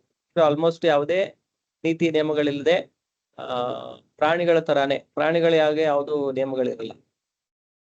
ಆದ್ರೆ ವರ್ಣಾಶ್ರಮ ಅಂತಂತಂದ್ರೆ ಒಂದು ರೆಗ್ಯುಲೇಟೆಡ್ ವೇದಲ್ಲಿ ಒಂದು ಚೌಕಟ್ಟಿನ ಒಳಗಡೆ ನಮ್ಮ ಜೀವನದಲ್ಲಿ ಸುಖವನ್ನು ಅನುಭವಿಸಿ ಅದೇ ತರ ಅದ್ರ ಜೊತೆಗೆ ಆಧ್ಯಾತ್ಮಿಕ ಬೆಳವಣಿಗೆಯನ್ನು ಮೂಲ ಉದ್ದೇಶವಾಗಿ ಇಟ್ಕೊಂಡು ನಮ್ಮ ಜೀವನವನ್ನು ನಡೆಸ್ಕೊಂಡು ಹೋಗುದು. ಸೊ ಅದರಿಂದ ಆತ್ಮಕ್ಕೆ ಒಂದು ಸದ್ಗತಿ ಸಿಗುತ್ತೆ. ಇಲ್ಲಾಂದ್ರೆ ಮತ್ತೆ 100 ವರ್ಷ ನೋಡ್ತಾ ಆದಂಗೆ ಪಾಸ್ ಆಗುತ್ತೆ. ಸೊ ಎಷ್ಟೋ ಪಾಪಕರ್ಮಗಳನ್ನ ಮಾಡಿದ್ರೆ ಮತ್ತೆ ಯಾವುದೋ ಒಂದು ಪ್ರಾಣಿ ಶರೀರನೋ ಪಕ್ಷಿ ಶರೀರನೋ ಆತರ ಅಪಾರ್ಚುನಿಟಿ ಏನಾಗುತ್ತೆ, ಮಿಸ್ ಆಗುತ್ತೆ. ಮನುಷ್ಯ ಶರೀರ ಮುಕ್ತಿಯನ್ನು ಹೊಂದುವಂತ ಏನು ಒಂದು ಅವರಿಗೆ ಅವಕಾಶ ಇತ್ತು, ಆ ಅವಕಾಶದಿಂದ ಅವರು ವಂಚಿತರಾಗ್ತಾರೆ. ಮಕ್ಕಳು ಹೇಗೆ ಸುಲಭವಾಗಿ ದಾರಿ ತಪ್ಪಬಹುದೋ ಹಾಗೆ ಸ್ತ್ರೀಯರು ಸುಲಭವಾಗಿ ಭ್ರಷ್ಟರಾಗಬಹುದು. ಆದುದರಿಂದ ಮಕ್ಕಳಿಗೂ ಸ್ತ್ರೀಯರಿಗೂ ಕುಟುಂಬದ ಹಿರಿಯರಿಂದ ರಕ್ಷಣೆ ಅಗತ್ಯ. ಹಲವಾರು ವಿಧಿಗಳಲ್ಲಿ ಮಗ್ನರಾದ ಸ್ತ್ರೀಯರು ದಾರಿ ತಪ್ಪಿ ವ್ಯಭಿಚಾರಕ್ಕಿಳಿಯುವುದಿಲ್ಲ. ಚಾಣಕ್ಯ ಪಂಡಿತರ ಪ್ರಕಾರ ಸ್ತ್ರೀಯರು ಸಾಮಾನ್ಯರಾಗಿ ಬಹಳ ಜಾಣರಲ್ಲವಾಗಿ ಅವರು ನಂಬಿಕೆಗೆ ಯೋಗ್ಯರಲ್ಲ. ಆದುದರಿಂದ ಧಾರ್ಮಿಕ ವಿಧಿಗಳ ಹಲವಾರು ಕೌಟುಂಬಿಕ ಸಂಪ್ರದಾಯಗಳಲ್ಲಿ ಅವರು ಸದಾ ಮಗ್ನರಾಗಿರಬೇಕು. ಅವರ ಪಾತಿವೃತ್ಯ ಮತ್ತು ನಿಷ್ಠೆಗಳಿಂದ ವರ್ಣಾಶ್ರಮ ವ್ಯವಸ್ಥೆಯಲ್ಲಿ ಭಾಗವಹಿಸಬಲ್ಲ ಜನತೆಯು ಸೃಷ್ಟಿಯಾಗುತ್ತದೆ. ಇಂತಹ ವರ್ಣಾಶ್ರಮ ಧರ್ಮವು ವಿಫಲವಾದರೆ ಸಹಜವಾಗಿ ಮಹಿಳೆಯರಿಗೆ ಪುರುಷರೊಂದಿಗೆ ಕೆಲಸ ಮಾಡಿ ಬೆರೆಯಲು ಸ್ವಾತಂತ್ರ್ಯವು ದೊರೆಯುತ್ತದೆ. ಆಗ ವ್ಯಭಿಚಾರವು ಹೆಚ್ಚಿ ಅನಪೇಕ್ಷಿತ ಜನತೆ ಸೃಷ್ಟಿಯಾಗುವ ಅಪಾಯ ಉಂಟಾಗುತ್ತದೆ. ಹೊಣೆಗೇಡಿ ಪುರುಷರು ಸಮಾಜದಲ್ಲಿ ವ್ಯಭಿಚಾರವನ್ನು ಪ್ರಚೋದಿಸುತ್ತಾರೆ. ಹೀಗೆ ಅನಪೇಕ್ಷಿತ ಮಕ್ಕಳು ಮಾನವ ಕುಲವನ್ನು ತುಂಬಿ ಯುದ್ಧ ಮತ್ತು ಕ್ಷಾಮಗಳ ಅಪಾಯವು ತಲೆದೂರುತ್ತದೆ. ಸೊ ಏನೇನು ಆಗಬಹುದು ಈ ತರ ಕುಲಧರ್ಮಗಳು ನಷ್ಟವಾದ್ರೆ ಇದೆಲ್ಲ ಆಗುವಂತ ಚಾನ್ಸಸ್ ಇರುತ್ತೆ ಅಂತ ಹೇಳಿ. ಪುರುಷರು ಮತ್ತು ಸ್ತ್ರೀಯರು ತುಂಬಾ ಫ್ರೀ ಆಗಿ ಮಿಕ್ಸ್ ಆದ್ರೆ ಈಗೆಲ್ಲ ನಾವು ನೋಡ್ತೇವೆ ಕಾಲೇಜಲ್ಲೆಲ್ಲ ಎಲ್ಲ ಹುಡುಗಿಯರು ಅವರೆಲ್ಲ ತುಂಬಾ ಫ್ರೀ ಆಗಿ ಮಿಕ್ಸ್ ಆಗ್ತಾರೆ. ಸೊ ಎಷ್ಟೋ ಜನ ಅಫೇರ್ಸ್ ಅದು ಇದು ಅಂತೇಳಿ ಎಲ್ಲ ಇದ್ ಮಾಡ್ಕೊಳ್ತಾರೆ. ಸೊ ಅವ್ರದ್ದು ಒಂದು ಪವಿತ್ರತೆಯನ್ನು ಅವರು ಕಳೆದುಕೊಂಡು ಬಿಡ್ತಾರೆ. ಸೊ ಇದೆಲ್ಲ ಆದಾಗ ಮುಂದೆ ಹುಟ್ಟುವಂತ ಏನು ಸಂತಾನಗಳಿರುತ್ತವೆ ಅವು ಕೂಡ ವರ್ಣಾಶ್ರಮ ಧರ್ಮವನ್ನು ಸರಿಯಾಗಿ ಪಾಲನೆ ಮಾಡದೆ ಎಲ್ಲ ಕುಲಧರ್ಮ ಎಲ್ಲ ನಷ್ಟವಾಗಿ ಅವರು ಪ್ರಾಣಿಗಳ ತರಾನೇ ತಮ್ಮ ಜೀವನವನ್ನು ನಡೆಸಲಿಕ್ಕೆ ಶುರು ಮಾಡ್ತಾರೆ. ಸೊ ಅದರಿಂದಾಗಿ ಹೇಗೆ ಮಕ್ಕಳಿಗೆ ರಕ್ಷಣೆ ಕೊಡ್ತೇವೋ ಅದೇ ತರ ಸ್ತ್ರೀಯರಿಗೂ ಕೂಡ ರಕ್ಷಣೆ ಕೊಡಬೇಕು ಅನ್ನೋದು ವೈದಿಕ ಏನು ಒಂದು ವ್ಯವಸ್ಥೆ ಇದೆ. ಅದರಲ್ಲಿ ಹೇಗೆ ಒಂದು ಮಗು ಇದ್ರೆ ನಾವು ಎಷ್ಟು ಕಾಳಜಿ ವಹಿಸ್ಕೊಳ್ತೇವೆ ಅವ್ರನ್ನ ಹೇಗೆ ನಾವು ರಕ್ಷಣೆ ಕೊಡಬೇಕು, ಅದೇ ತರ ಸ್ತ್ರೀಯರಿಗೂ ಕೂಡ ಅಷ್ಟು ಕಾಳಜಿಯಿಂದ ಅಷ್ಟು ರಕ್ಷಣೆಯನ್ನು ಕೊಡಲಾಗ್ತಿತ್ತು. ಶ್ಲೋಕದಲ್ಲಿ ಸಂಕರೋ ನರಕಾಯೈವ ಕುಲಘ್ನಾನಾಂ ಕುಲಸ್ಯ ಚ ಪತಂತಿ ಪಿತರೋ ಹೇಷಾಂ ಮುಕ್ತ ಪಿಂಡೋದಕ ಕ್ರಿಯಾ. ಸೊ ಈ ತರ ವರ್ಣಸಂಕರ ಸಂತಾನ ಹುಟ್ಟಿದ್ರೆ ಅವಾಗ ಅವ್ರೇನ್ ಮಾಡ್ತಾರೆ, ಇದೆಲ್ಲ ನಮ್ಮ ಪೂರ್ವಜರಿಗೆ ಏನು ಪಿಂಡದಾನ ಮಾಡಬೇಕು, ಮತ್ತೆ ಏನು ಬೇರೆ ಬೇರೆ ಧಾರ್ಮಿಕ ಕಾರ್ಯಗಳನ್ನು ಮಾಡಬೇಕು ಅದನ್ನೆಲ್ಲ ಅವರು ಗಾಳಿಗೆ ತೂರು ಬಿಡ್ತಾರೆ. ಸಂಕರೋ ನರಕಾಯೈವ ಕುಲಘ್ನಾನಾಂ ಕುಲಸ್ಯ ಚ ಪತಂತಿ ಪಿತರೋ ಹೇಷಾಂ ಲುಪ್ತ ಪಿಂಡೋದಕ ಕ್ರಿಯಾ. ಆಮೇಲೆ ಏನು ನಮ್ಮ ಪೂರ್ವಜರು ಇರ್ತಾರೆ ಅವರು ಇನ್ ಕೇಸ್ ಏನಾದ್ರು ಮೋಕ್ಷ ಹೊಂದದೇ ಇದ್ದಿದ್ರೆ ಅವಾಗ ಅವರು ಎಲ್ಲೋ ಬೇರೆ ಗ್ರಹಗಳಲ್ಲಿದ್ರೆ ಪಿತೃಲೋಕಗಳಲ್ಲಿದ್ರೆ ಅಥವಾ ಒಳ್ಳೆಯವರಿಗೆ ಒಂದು ದೇಹ ಸಿಗ್ಲಿಲ್ಲ ಪ್ರಾಣಿಗಳ ದೇಹದಲ್ಲಿ ಅಥವಾ ಯಾವುದೋ ಕೆಳಮಟ್ಟದ ದೇಹದಲ್ಲಿದ್ರೆ ಸೊ ಅವರಿಗೆ ಈ ಪಿಂಡದಾನ ಮಾಡೋ ಮುಖಾಂತರ ಸೊ ಅವರು ಕೂಡ ಆ ಅಂತ ಪರಿಸ್ಥಿತಿಯಿಂದ ಹೊರಗಡೆ ಬಂದು ಒಂದು ಒಳ್ಳೆಯ ಸ್ಥಾನಕ್ಕೆ ಆ ಆತ್ಮ ಏನಿದೆ ನಮ್ಮ ಪೂರ್ವಜರ ಆತ್ಮಗಳು ಏನಿದೆ ಅವರಿಗೆ ಒಂದು ಒಳ್ಳೆಯ ಗತಿ ಸಿಗುತ್ತೆ. ಅವರು ಅಲ್ಲಿನ ಸ್ಥಾನದಿಂದ ಮುಂದೆ ಹೋಗ್ತಾರೆ ಅಥವಾ ಅವರಿಗೆ ಒಂದು ಒಳ್ಳೆಯ ಮನುಷ್ಯ ಜನ್ಮ ಸಿಗುತ್ತೆ ಅವರಿಗೆ ಪಿಂಡದಾನ ಮಾಡೋದ್ರಿಂದ. ಪಿಂಡದಾನ ಅಂತಂದ್ರೆ ಭಗವಂತನಿಗೆ ನೈವೇದ್ಯ ಮಾಡಿ ಆ ಪ್ರಸಾದವನ್ನು ತಮ್ಮ ಪೂರ್ವಜರಿಗೆ ಅರ್ಪಣೆ ಮಾಡುದು. ಇದು ವರ್ಷದಲ್ಲಿ ಒಂದು ದಿವಸ ಅಂತೇಳಿ ಮಾಡ್ತಾರೆ. ನಾವು ಭಾರತದಲ್ಲಿ ನೋಡಿರ್ಬೋದು ಒಂದು ವಿಶೇಷವಾಗಿ ಮಾಸನೆ ಬರುತ್ತೆ. ಆ ಮಾಸದಲ್ಲಿ ಎಲ್ಲ ತಮ್ಮ ಹಿರಿಯರಿಗೆ ಅವರು ಈ ವಿಷ್ಣು ಪ್ರಸಾದವನ್ನ ನೈವೇದ್ಯವಾಗಿಟ್ಟು ಅವರ ಒಳ್ಳೆಯ ಗತಿ ಸಿಗಲಿ ಅಂತೇಳಿ ಆ ಕ್ರಿಯೆಯನ್ನು ಮಾಡ್ತಾರೆ. ಆದ್ರೆ ಈ ವರ್ಣಸಂಕರ ಪಾಪ್ಯುಲೇಷನ್ ಇದ್ದಾಗ ಯಾರ ಮನೆಗಳಲ್ಲಿ ಹಿರಿಯರು ಈ ಕುಲಧರ್ಮಗಳನ್ನು ಯಾರು ಪಾಲನೆ ಮಾಡುವುದಿಲ್ವೋ ಅವಾಗ ಅವರ ಪೂರ್ವಜರಿಗೂ ಕೂಡ ಒಂದು ಒಳ್ಳೆಯ ಸದ್ಗತಿ ಸಿಗುವುದಿಲ್ಲ. ಬೇಡದ ಜನರ ಸಂಖ್ಯೆ ಹೆಚ್ಚಿದರೆ ಅದು ಸಂಸಾರದ ಬದುಕನ್ನು ಮತ್ತು ಸಂಸಾರದ ಸಂಪ್ರದಾಯವನ್ನು ನಾಶಗೊಳಿಸಿದವರ ಬದುಕನ್ನು ನರಕ ಸದೃಶ ಮಾಡುತ್ತದೆ. ಇಂತಹ ಭ್ರಷ್ಟ ಸಂಸಾರಗಳ ಪೂರ್ವಿಕರು ಪತನ ಹೊಂದುತ್ತಾರೆ, ಏಕೆಂದರೆ ಅವರಿಗೆ ನಡೆಯಬೇಕಾದ ಪಿಂಡೋದಕ ಕ್ರಿಯೆಗಳು ಸಂಪೂರ್ಣವಾಗಿ ನಿಂತು ಹೋಗುತ್ತವೆ. ಸೊ ಅವರ ಪೂರ್ವಜರು ಕೂಡ ಪತನ ಹೊಂದ್ತಾರೆ ಮತ್ತೆ ಅವರ ಜೀವನ ಕೂಡ ಒಂದು ನರಕ ಸದೃಶವಾಗ್ಬಿಡುತ್ತೆ ಅವರು ಧರ್ಮದ ಪಾಲನೆ ಮಾಡದೇ ಇದ್ರೆ. ಭಾವಾರ್ಥ ಕಾಮ್ಯ ಕರ್ಮದ ನಿಯಮಗಳ ಪ್ರಕಾರ ಇದು ಕರ್ಮಕಾಂಡದ ಪ್ರಕಾರ ವೇದಗಳಲ್ಲಿ ಒಂದು ಸೆಕ್ಷನ್ ಇದೆ, ಅದನ್ನು ಕರ್ಮಕಾಂಡ ಅಂತ ಹೇಳಿರ್ತಾರೆ. ಸೊ ಅದರ ಪ್ರಕಾರ ಕುಟುಂಬದ ಪೂರ್ವಿಕರಿಗೆ ಕಾಲಕಾಲಕ್ಕೆ ಪಿಂಡೋದಕ ಪ್ರದಾನವು ಅಗತ್ಯ. ಈ ಪ್ರದಾನವನ್ನು ವಿಷ್ಣು ಪೂಜೆಯ ಮೂಲಕ ಮಾಡಲಾಗುತ್ತದೆ, ಏಕೆಂದರೆ ವಿಷ್ಣುವಿನ ಪ್ರಸಾದ ಸೇವನೆ ವ್ಯಕ್ತಿಯನ್ನು ಎಲ್ಲ ಪಾಪ ಕರ್ಮಗಳಿಂದ ಮುಕ್ತಗೊಳಿಸುತ್ತದೆ. ಕೇವಲ ಪ್ರಸಾದ ಸೇವನೆ ಮಾಡುವುದರಿಂದನೇ ಒಬ್ಬ ವ್ಯಕ್ತಿಯು ಎಲ್ಲ ಪಾಪ ಕರ್ಮಗಳಿಂದ ಮುಕ್ತ ಹೊಂದುತ್ತಾನೆ. ಸೊ ಅಷ್ಟು ಪ್ರಸಾದದಲ್ಲಿ ಅಷ್ಟು ಪೊಟೆನ್ಸಿ ಇದೆ, ಅಷ್ಟು ಶಕ್ತಿ ಇದೆ ಕೃಷ್ಣನ ಪ್ರಸಾದ ಅಥವಾ ವಿಷ್ಣುವಿನ ಪ್ರಸಾದದಲ್ಲಿ. ಕೆಲವು ಸಲ ಪಿತೃಗಳು ನಾನಾ ಬಗೆಯ ಪಾಪಪೂರ್ಣ ಪ್ರಕ್ರಿಯೆಗಳನ್ನು ಅನುಭವಿಸುತ್ತಿರಬಹುದು. ಸೊ ನಮ್ಮ ಪಿತೃರು ನಮ್ಮ ಪೂರ್ವಜರು ಕೆಲವೊಂದ್ಸಲ ಅವರು ಪಾಪಗಳನ್ನು ಮಾಡಿದ್ರೆ ಅದರ ಫಲವಾಗಿ ಅವರೆಲ್ಲೋ ನರಕದಲ್ಲಿ ಅಥವಾ ಯಾವುದೋ ಬೇರೆ ಬೇರೆ ಕೆಳ ಮಟ್ಟದ ಜೀವಿಗಳ ದೇಹದಲ್ಲಿ ಅವರು ತಮ್ಮ ಬದುಕನ್ನು ನಡೆಸ್ತಾ ಇರ್ತಾರೆ. ಕೆಲವೊಮ್ಮೆ ಅವರಲ್ಲಿ ಕೆಲವರು ಸ್ಥೂಲ ದೇಹವನ್ನು ಪಡೆಯಲಾಗದೆ ಪ್ರೇತಗಳಾಗಿ ಸೂಕ್ಷ್ಮ ಶರೀರದಲ್ಲೇ ಉಳಿದಿರಬೇಕಾಗಿರಬಹುದು. ಕೆಲವೊಂದ್ಸಲ ಕೆಲವೊಬ್ರು ಪ್ರೇತಗಳಾಗಿ ಕೂಡ ಇರುತ್ತಾರೆ, ಅವರಿಗೆ ಒಂದು ಸ್ಥೂಲ ಶರೀರ ಸಿಕ್ಕಿರುವುದಿಲ್ಲ, ಕೇವಲ ಅವರು ಸೂಕ್ಷ್ಮ ಶರೀರದಲ್ಲಿ ಪ್ರೇತಗಳಾಗಿ ಕೂಡ ಇರುವಂತ ಸಾಧ್ಯತೆಗಳಿರುತ್ತೆ. ಪ್ರಸಾದದ ಉಳಿದ ಭಾಗವನ್ನು ವಂಶಜರು ಅರ್ಪಿಸಿದಾಗ ಪಿತೃಗಳಿಗೆ ಪ್ರೇತ ಅಥವಾ ಬೇರೆ ಬಗೆಯ ಯಾತನಾಮಯ ಅಸ್ತಿತ್ವದಿಂದ ಬಿಡುಗಡೆಯಾಗುತ್ತದೆ. ಹೀಗೆ ಆ ಒಂದು ಕುಲದ ವ್ಯಕ್ತಿಗಳು ತಮ್ಮ ಪೂರ್ವಜರಿಗೆ ಈ ಪಿಂಡದಾನದ ಮುಖಾಂತರ ಭಗವಂತನ ಪ್ರಸಾದವನ್ನು ಅರ್ಪಣೆ ಮಾಡಿದಾಗ ಅವರು ಅಂತಹ ಶರೀರದಿಂದ ಅವರಿಗೆ ಮುಕ್ತಿ ಸಿಗುತ್ತದೆ. ಪ್ರೇತದ ಶರೀರವಾಗಿರ್ಬೋದು ಅಥವಾ ಯಾವುದೋ ಯಾತನಾಮಯ ಶರೀರಗಳಿರ್ಬೋದು, ಅದರಿಂದ ಅವರಿಗೆ ಮುಕ್ತಿ ಸಿಗುತ್ತೆ. ಪಿತೃಗಳಿಗೆ ನೀಡುವ ಈ ನೆರವು ಕುಟುಂಬದ ಸಂಪ್ರದಾಯ. ಇಂತಹ ವಿಧಿಗಳನ್ನು ನಡೆಸುವುದು ಭಕ್ತಿ ಸೇವೆಯಲ್ಲಿ ತೊಡಗಿಲ್ಲದ ಎಲ್ಲ ಜನರ ಕರ್ತವ್ಯ. ಸೊ ಯಾರು ಭಗವಂತನ ಭಕ್ತಿ ಮಾಡೋದಿಲ್ವೋ ಅವರಿಗೆ ಇದನ್ನು ಮಾಡ್ಲೇಬೇಕಂತೇಳಿ ಒಂದು ದಾಯಿತ್ವ ಇರುತ್ತೆ. ಭಕ್ತಿ ಸೇವೆಯಲ್ಲಿ ನಿರತರಾದವರು ಈ ವಿಧಿಗಳನ್ನು ನಡೆಸಬೇಕಾಗಿಲ್ಲ. ಆದ್ರೆ ಯಾರು ಭಗವಂತನ ಭಕ್ತಿ ಮಾಡ್ತಿರ್ತಾರೆ, ಯಾಕಂದ್ರೆ ಅವ್ರು ಪ್ರತಿದಿನ ಭಗವಂತನ ಸೇವೆ ಮಾಡ್ತಿರ್ತಾರೆ, ಭಗವಂತನ ಹೆಸರನ್ನು ಜಪ ಮಾಡ್ತಿರ್ತಾರೆ. ಸೊ ಅಂತವರಿಗೆ ಈ ಕರ್ಮಕಾಂಡದ ಏನು ಬೇರೆ ಬೇರೆ ವಿಧಿ ವಿಧಾನಗಳಿದೆ ಅದನ್ನ ಪಾಲನೆ ಮಾಡ್ಬೇಕಾಗಂತ ಹೇಳಿ ಅಷ್ಟು ಅವರಿಗೆ ಅಬ್ಲಿಗೇಷನ್ಸ್ ಇರುವುದಿಲ್ಲ. ಭಕ್ತಿಪೂರ್ವಕ ಸೇವೆ ಸಲ್ಲಿಸಿದ ಮಾತ್ರದಿಂದಲೇ ಒಬ್ಬ ಮನುಷ್ಯನು ಸಾವಿರಾರು ಮಂದಿ ಪೂರ್ವಿಕರನ್ನು ಎಲ್ಲ ಬಗೆಯ ಯಾತನೆಗಳಿಂದ ಬಿಡುಗಡೆ ಮಾಡಬಹುದು.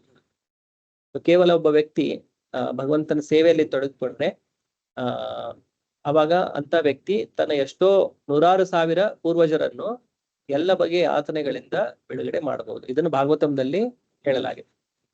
ಸೊ ದೇವಋಷಿ ಭೂತ ಆಪ್ತ ನೃಣಾಂ ಪಿತೃಣಾಂ ನ ಕಿಂಕರೋ ನಾಯಂ ಋಣೀಚರಾಜನ್ ಸರ್ವಾತ್ಮನಾಯ ಶರಣಂ ಶರಣ್ಯಂ ಗತೋ ಮುಕುಂದಂ ಪರಿಹೃತ್ಯ ಕರ್ತಂ. ಭಾಗವತಂದಲ್ಲಿ ಇದು ಹೇಳಲಾಗಿದೆ. ಇದು ಬೇರೆ ಬೇರೆ ಪ್ರಕಾರದ ಏನು ಋಣಗಳಿದೆ ಅಂತೇಳಿ. ಸೊ ದೇವಋಣ, ದೇವಿ ದೇವತೆಗಳಿಗೆ, ಆಮೇಲೆ ಋಷಿಗಳ ಋಣ, ಆಮೇಲೆ ಬೇರೆ ಜೀವಿಗಳ ಋಣ, ಮತ್ತು ಆಪ್ತರ ಋಣ, ಮತ್ತೆ ಸಾಮಾನ್ಯ ಜನರ ಋಣ, ಆಮೇಲೆ ಪಿತೃಗಳ ಋಣ.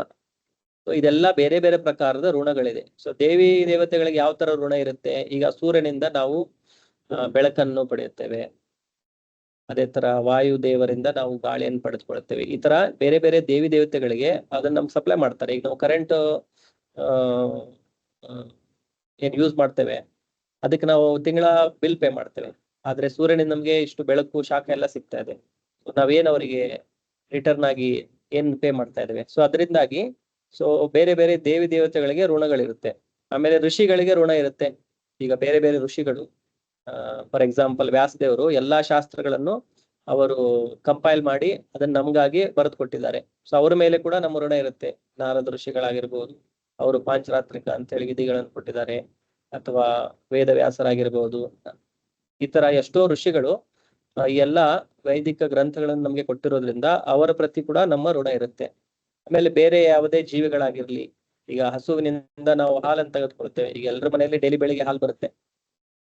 ಸೊ ಅಲ್ಟಿಮೇಟ್ಲಿ ಎಲ್ಲಿಂದ ಬರ್ತಾ ಇರೋದು ಹಾಲದು? ಹಸುಗಳಿಂದ, ಎಮ್ಮೆಗಳಿಂದ, ಈ ತರ ಬರ್ತಾ ಇರೋದು. ಸೊ ಅವ್ರ ಮೇಲೆ ಕೂಡ ನಮ್ಮ ಋಣ ಇರುತ್ತೆ. ಅದೇ ರೀತಿ ಆಪ್ತರಿಂದ ಯಾರೋ ನಮ್ಮ ಬಂಧು ಬಳಗದವ್ರು ಇರ್ತಾರೆ, ಅವ್ರೇನೋ ನಮ್ಗೆ ಸಹಾಯ ಮಾಡಿರ್ಬೋದು. ಸೊ ಅವ್ರ ಮೇಲೆ ಕೂಡ ಋಣ ಇರುತ್ತೆ. ಅಥವಾ ಜನಸಾಮಾನ್ಯರ ಮೇಲೆ, ಅಥವಾ ನಮ್ಮ ಪಿತೃರ ಮೇಲೆ. ಪಿತೃ ಅಂತಂದ್ರೆ ನಮ್ಮ ಪೂರ್ವಜರು. ಈಗ ಪೂರ್ವಜರಿಂದ ಕೆಲವೊಂದ್ಸಲ ನಮ್ಗೆ ಅವ್ರದೆಲ್ಲ ಆಸ್ತಿ ಸಿಗತ್ತೆ, ಆಮೇಲೆ ಅವರಿಂದ ನಮಗೆ ಒಂದು ಹೆಸರು ಸಿಗತ್ತೆ. ಸೊ ಇದೆಲ್ಲ ಬೇರೆ ಬೇರೆ ಪ್ರಕಾರದ ಋಣಗಳಿರುತ್ತವೆ.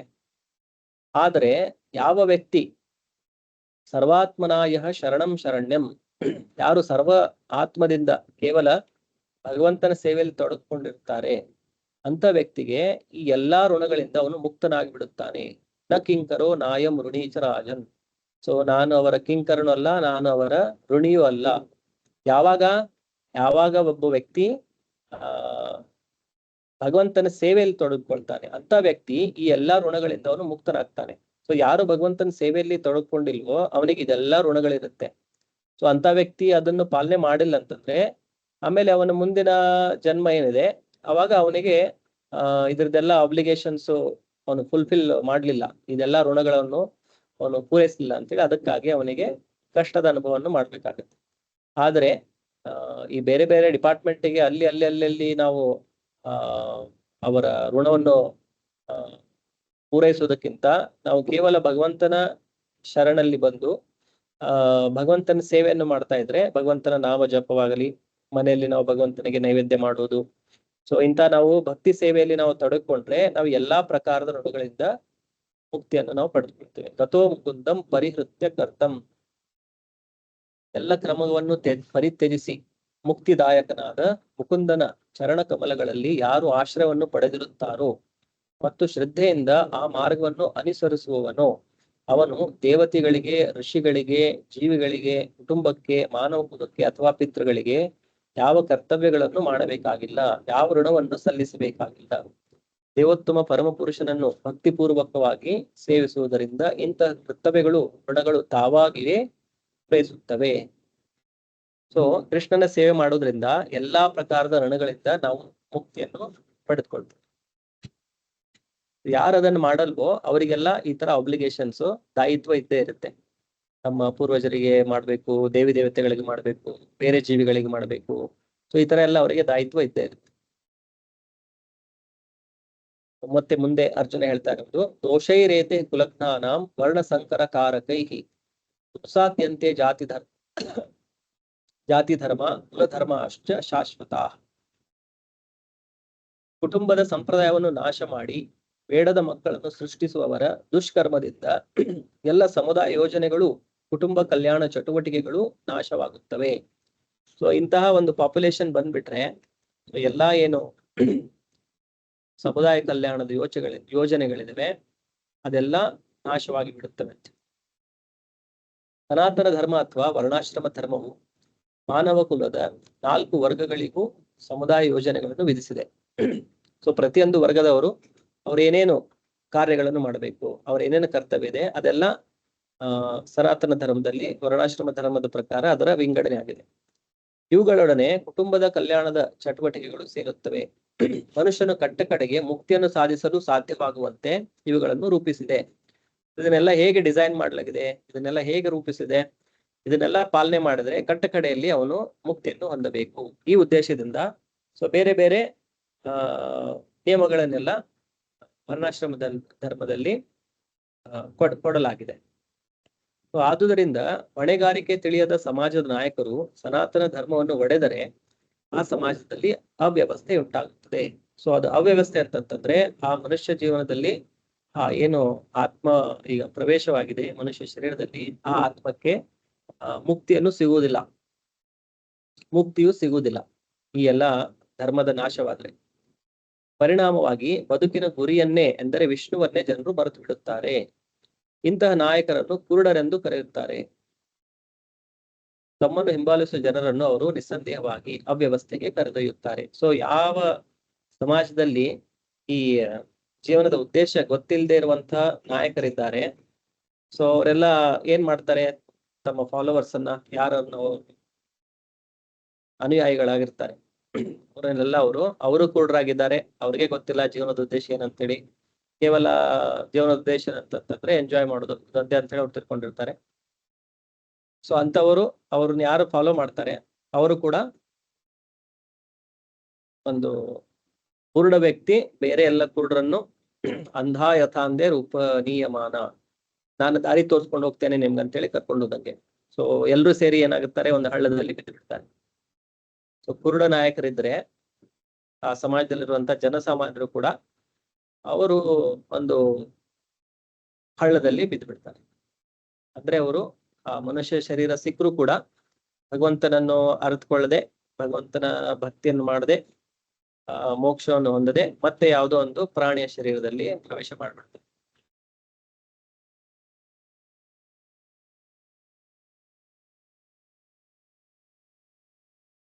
ತನ್ನ ಕುಲಧರ್ಮಾಣಂ ಮನುಷ್ಯಾಣಾಂ ಜನಾರ್ದನ ನರಕೆ ನಿಯತಂ ವಾಸೋ ಭವತಿ ಇತಿ ಅನುಶುಷ್ಮ. ಮುಂದೆ ಅರ್ಜುನ ಹೇಳ್ತಾ ಇರೋದು, ಯಾವಾಗ ಈ ತರ ಕುಲಧರ್ಮದ ನಾಶವಾಗುತ್ತೆ ಮನುಷ್ಯರಲ್ಲಿ, ಆವಾಗ ಅಂತವರು ನರಕದಲ್ಲಿ ನಿಯತವಾಗಿ ವಾಸ ಮಾಡುತ್ತಾರೆ. ಮುಂದೆ ಅವರು ನರಕದಲ್ಲೇ ವಾಸ ಮಾಡೋದು. ಈ ರೀತಿಯಾಗಿ ನಾನು ಕೇಳಿದ್ದೇನೆ. ಭವತಿ ಇತಿ ಅನುಶುಷ್ಮ, ಗುರು ಶಿಷ್ಯ ಪರಂಪರೆಯಿಂದ ಇದನ್ನು ನಾನು ಕೇಳಿದ್ದೇನೆ. ಜನರನ್ನು ಪಾಲಿಸುವ ಹೇ ಜನಾರ್ದನ, ಇಲ್ಲಿ ಕೃಷ್ಣನಿಗೆ ಜನಾರ್ದನ ಅಂತೇಳಿ ಅರ್ಜುನ ಸಂಬೋಧನೆ ಮಾಡಿದ್ದಾರೆ. ಜನಾರ್ದನ ಅಂತಂತಂದ್ರೆ ಎಲ್ಲಾ ಜನರನ್ನು ಮೇಂಟೈನ್ ಮಾಡೋರು ಅಥವಾ ಪಾಲನೆ ಮಾಡೋರು. ಸೊ ಜನರನ್ನು ಪಾಲಿಸುವ ಹೇ ಜನಾರ್ದನ, ಕುಟುಂಬದ ಸಂಪ್ರದಾಯವನ್ನು ನಾಶ ಮಾಡುವವರು ನರಕವಾಸಿಗಳಾಗುತ್ತಾರೆ ಎಂದು ಗುರು ಶಿಷ್ಯ ಪರಂಪರೆಯಿಂದ ಕೇಳಿದ್ದೇನೆ. ಇಲ್ಲಿ ಅರ್ಜುನ ಹೇಳ್ತಾ ಇರೋದು, ನಾನು ಪರಂಪರೆಯಿಂದ ಕೇಳಿರೋದು ಏನಂತಂತಂದ್ರೆ, ಯಾರು ಏನು ಕುಟುಂಬದ ಸಂಪ್ರದಾಯಗಳನ್ನು ನಾಶ ಮಾಡ್ತಾರೆ, ಅವರು ನರಕದಲ್ಲೇ ವಾಸವನ್ನು ಮಾಡ್ತಾರೆ ಅಂತ ಹೇಳಿ. ಸೊ ಇಲ್ಲಿವರೆಗೆ ಏನು ಅರ್ಜುನ ವಾದಗಳನ್ನು ಮಾಡ್ತಾ ಇದ್ದಾನೆ, ಅರ್ಜುನನ ವಾದಕ್ಕೆ ಆಧಾರ ಆತನ ಸ್ವಂತ ಅನುಭವವಲ್ಲ, ಅಧಿಕಾರಯುತವಾಗಿ ಮಾತನಾಡುವವರಿಂದ ಅವನು ಕೇಳಿತ್ತು. ಸೊ ಅವನು ಇದನ್ನೆಲ್ಲ ಕೆಲವೊಂದು ಅಥರೈಸ್ಡ್ ಸೋರ್ಸಸ್, ಅಧಿಕೃತವಾಗಿರುವಂತ ಮೂಲಗಳಿಂದ ಅರ್ಜುನನು ಇದನ್ನು ಕೇಳಿರುವುದು. ಇದೆಲ್ಲ ಆದ್ರೆ ಮುಂದೆ ಈ ತರ ಆಗುತ್ತೆ ಅಂತೇಳಿ. ನೈಜ ಜ್ಞಾನವನ್ನು ಪಡೆಯುವ ಮಾರ್ಗ ಇದೆ. ಸೊ ನಿಜವಾದ ಜ್ಞಾನವನ್ನು ನಾವು ಪಡೆಯಬೇಕಂತಂದ್ರೆ ಒಂದು ಅಧಿಕೃತವಾದ ಮೂಲದಿಂದವನ್ನೇ ನಾವು ಅದನ್ನು ಪಡೆದಬೇಕು. ಯಾರೋ ತಮ್ಮ ಮನಸ್ಸಿಗೆ ಬಂದಂಗೆ ಏನೋ ಒಂದು ಸೃಷ್ಟಿ ಮಾಡಿ ಅದನ್ನು ನಾವು ಪಾಲನೆ ಮಾಡಿದ್ರೆ ಅದರಿಂದ ನಮಗೆ ಒಂದು ಒಳ್ಳೆಯ ಫಲ ಸಿಗುವುದಿಲ್ಲ. ನಾವು ಅಧಿಕೃತವಾಗಿರುವಂತ ಮೂಲದಿಂದ ಏನು ನಾವು ಜ್ಞಾನವನ್ನು ಪಡೆದಿರುತ್ತೇವೆ, ಅದನ್ನೇ ನಾವು ಪಾಲನೆ ಮಾಡಬೇಕು. ನೈಜ ಜ್ಞಾನದಲ್ಲಿ ಆಗಲೇ ಪ್ರವೇಶವನ್ನು ಪಡೆದಿರುವ ಯೋಗ್ಯ ವ್ಯಕ್ತಿಯ ನೆರವಿಲ್ಲದೆ ಯಾರೂ ಆ ಜ್ಞಾನದ ನಿಜವಾದ ತಿರುಳನ್ನು ಪಡೆಯುವುದು ಸಾಧ್ಯವಿಲ್ಲ. ಮನುಷ್ಯನು ಸಾಯುವ ಮೊದಲು ತನ್ನ ಪಾಪಕರ್ಮಗಳಿಗೆ ಪ್ರಾಯಶ್ಚಿತ್ತ ಮಾಡಿಕೊಳ್ಳಲು ವರ್ಣಾಶ್ರಮ ಸಂಸ್ಥೆಯಲ್ಲಿ ಒಂದು ವ್ಯವಸ್ಥೆ ಉಂಟು.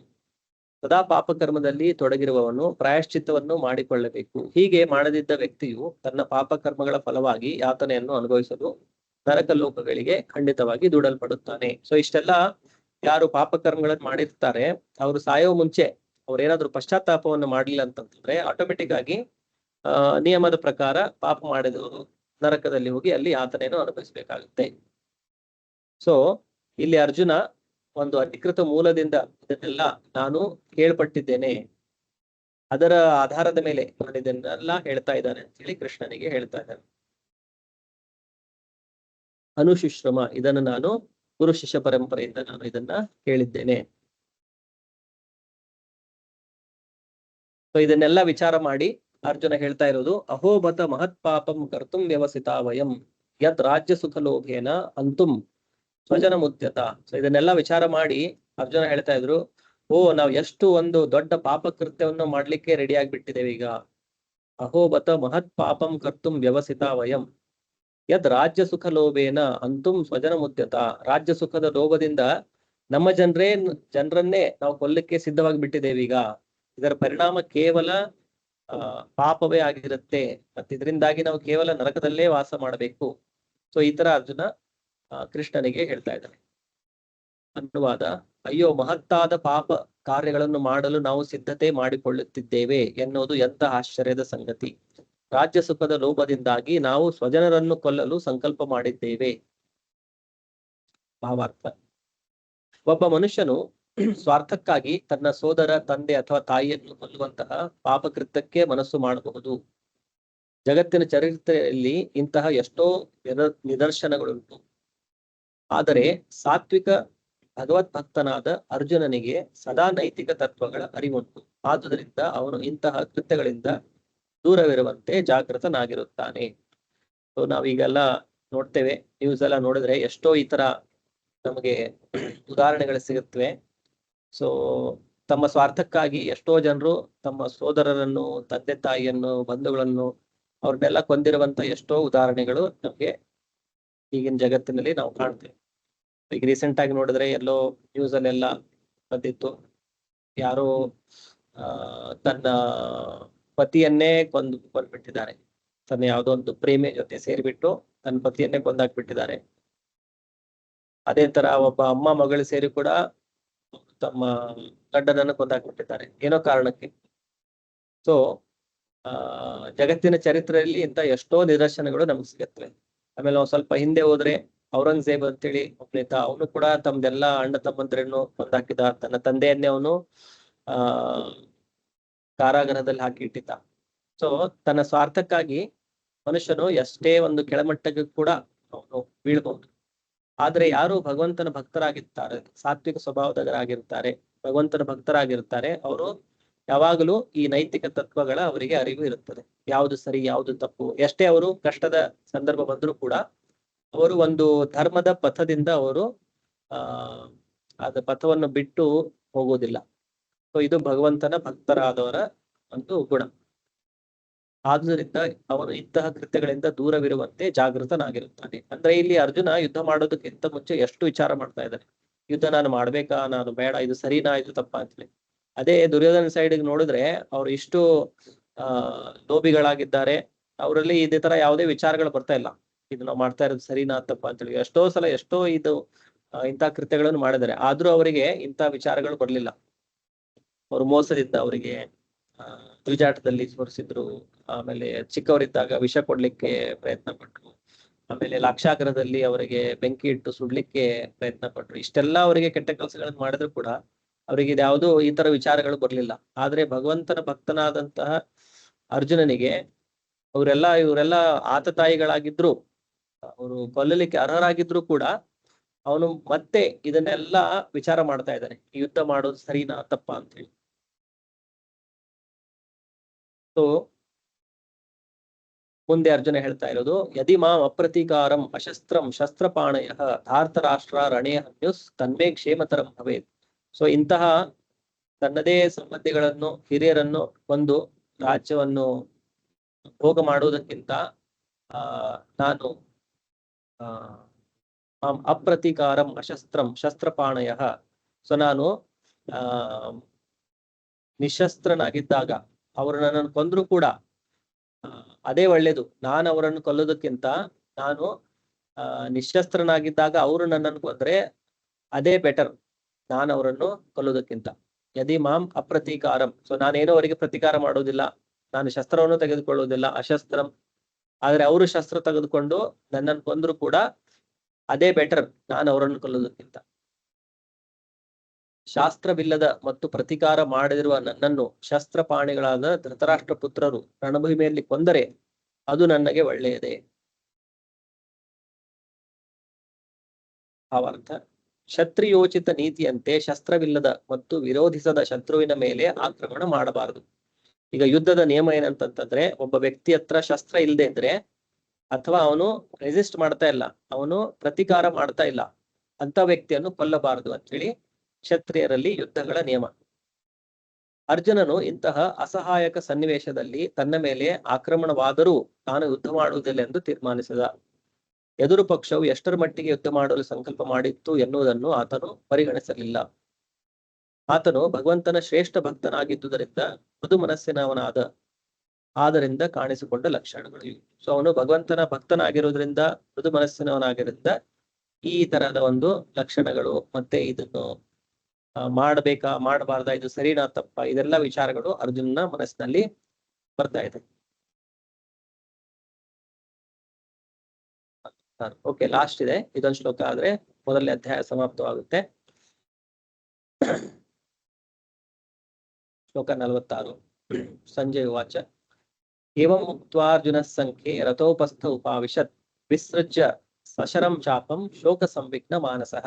ಈ ತರ ಹೇಳಿ ಏವಂ ಮುಕ್ತ್ವಾ ಅರ್ಜುನ ಸಂಖ್ಯೆ ಯುದ್ಧ ಭೂಮಿಯಲ್ಲಿ ರಥೋಪಸ್ಥ ಉಪವಿಶತ್, ಸೊ ರಥದಲ್ಲಿ ಕುತ್ಕೊಂಡ್ ಬಿಡ್ತಾನೆ.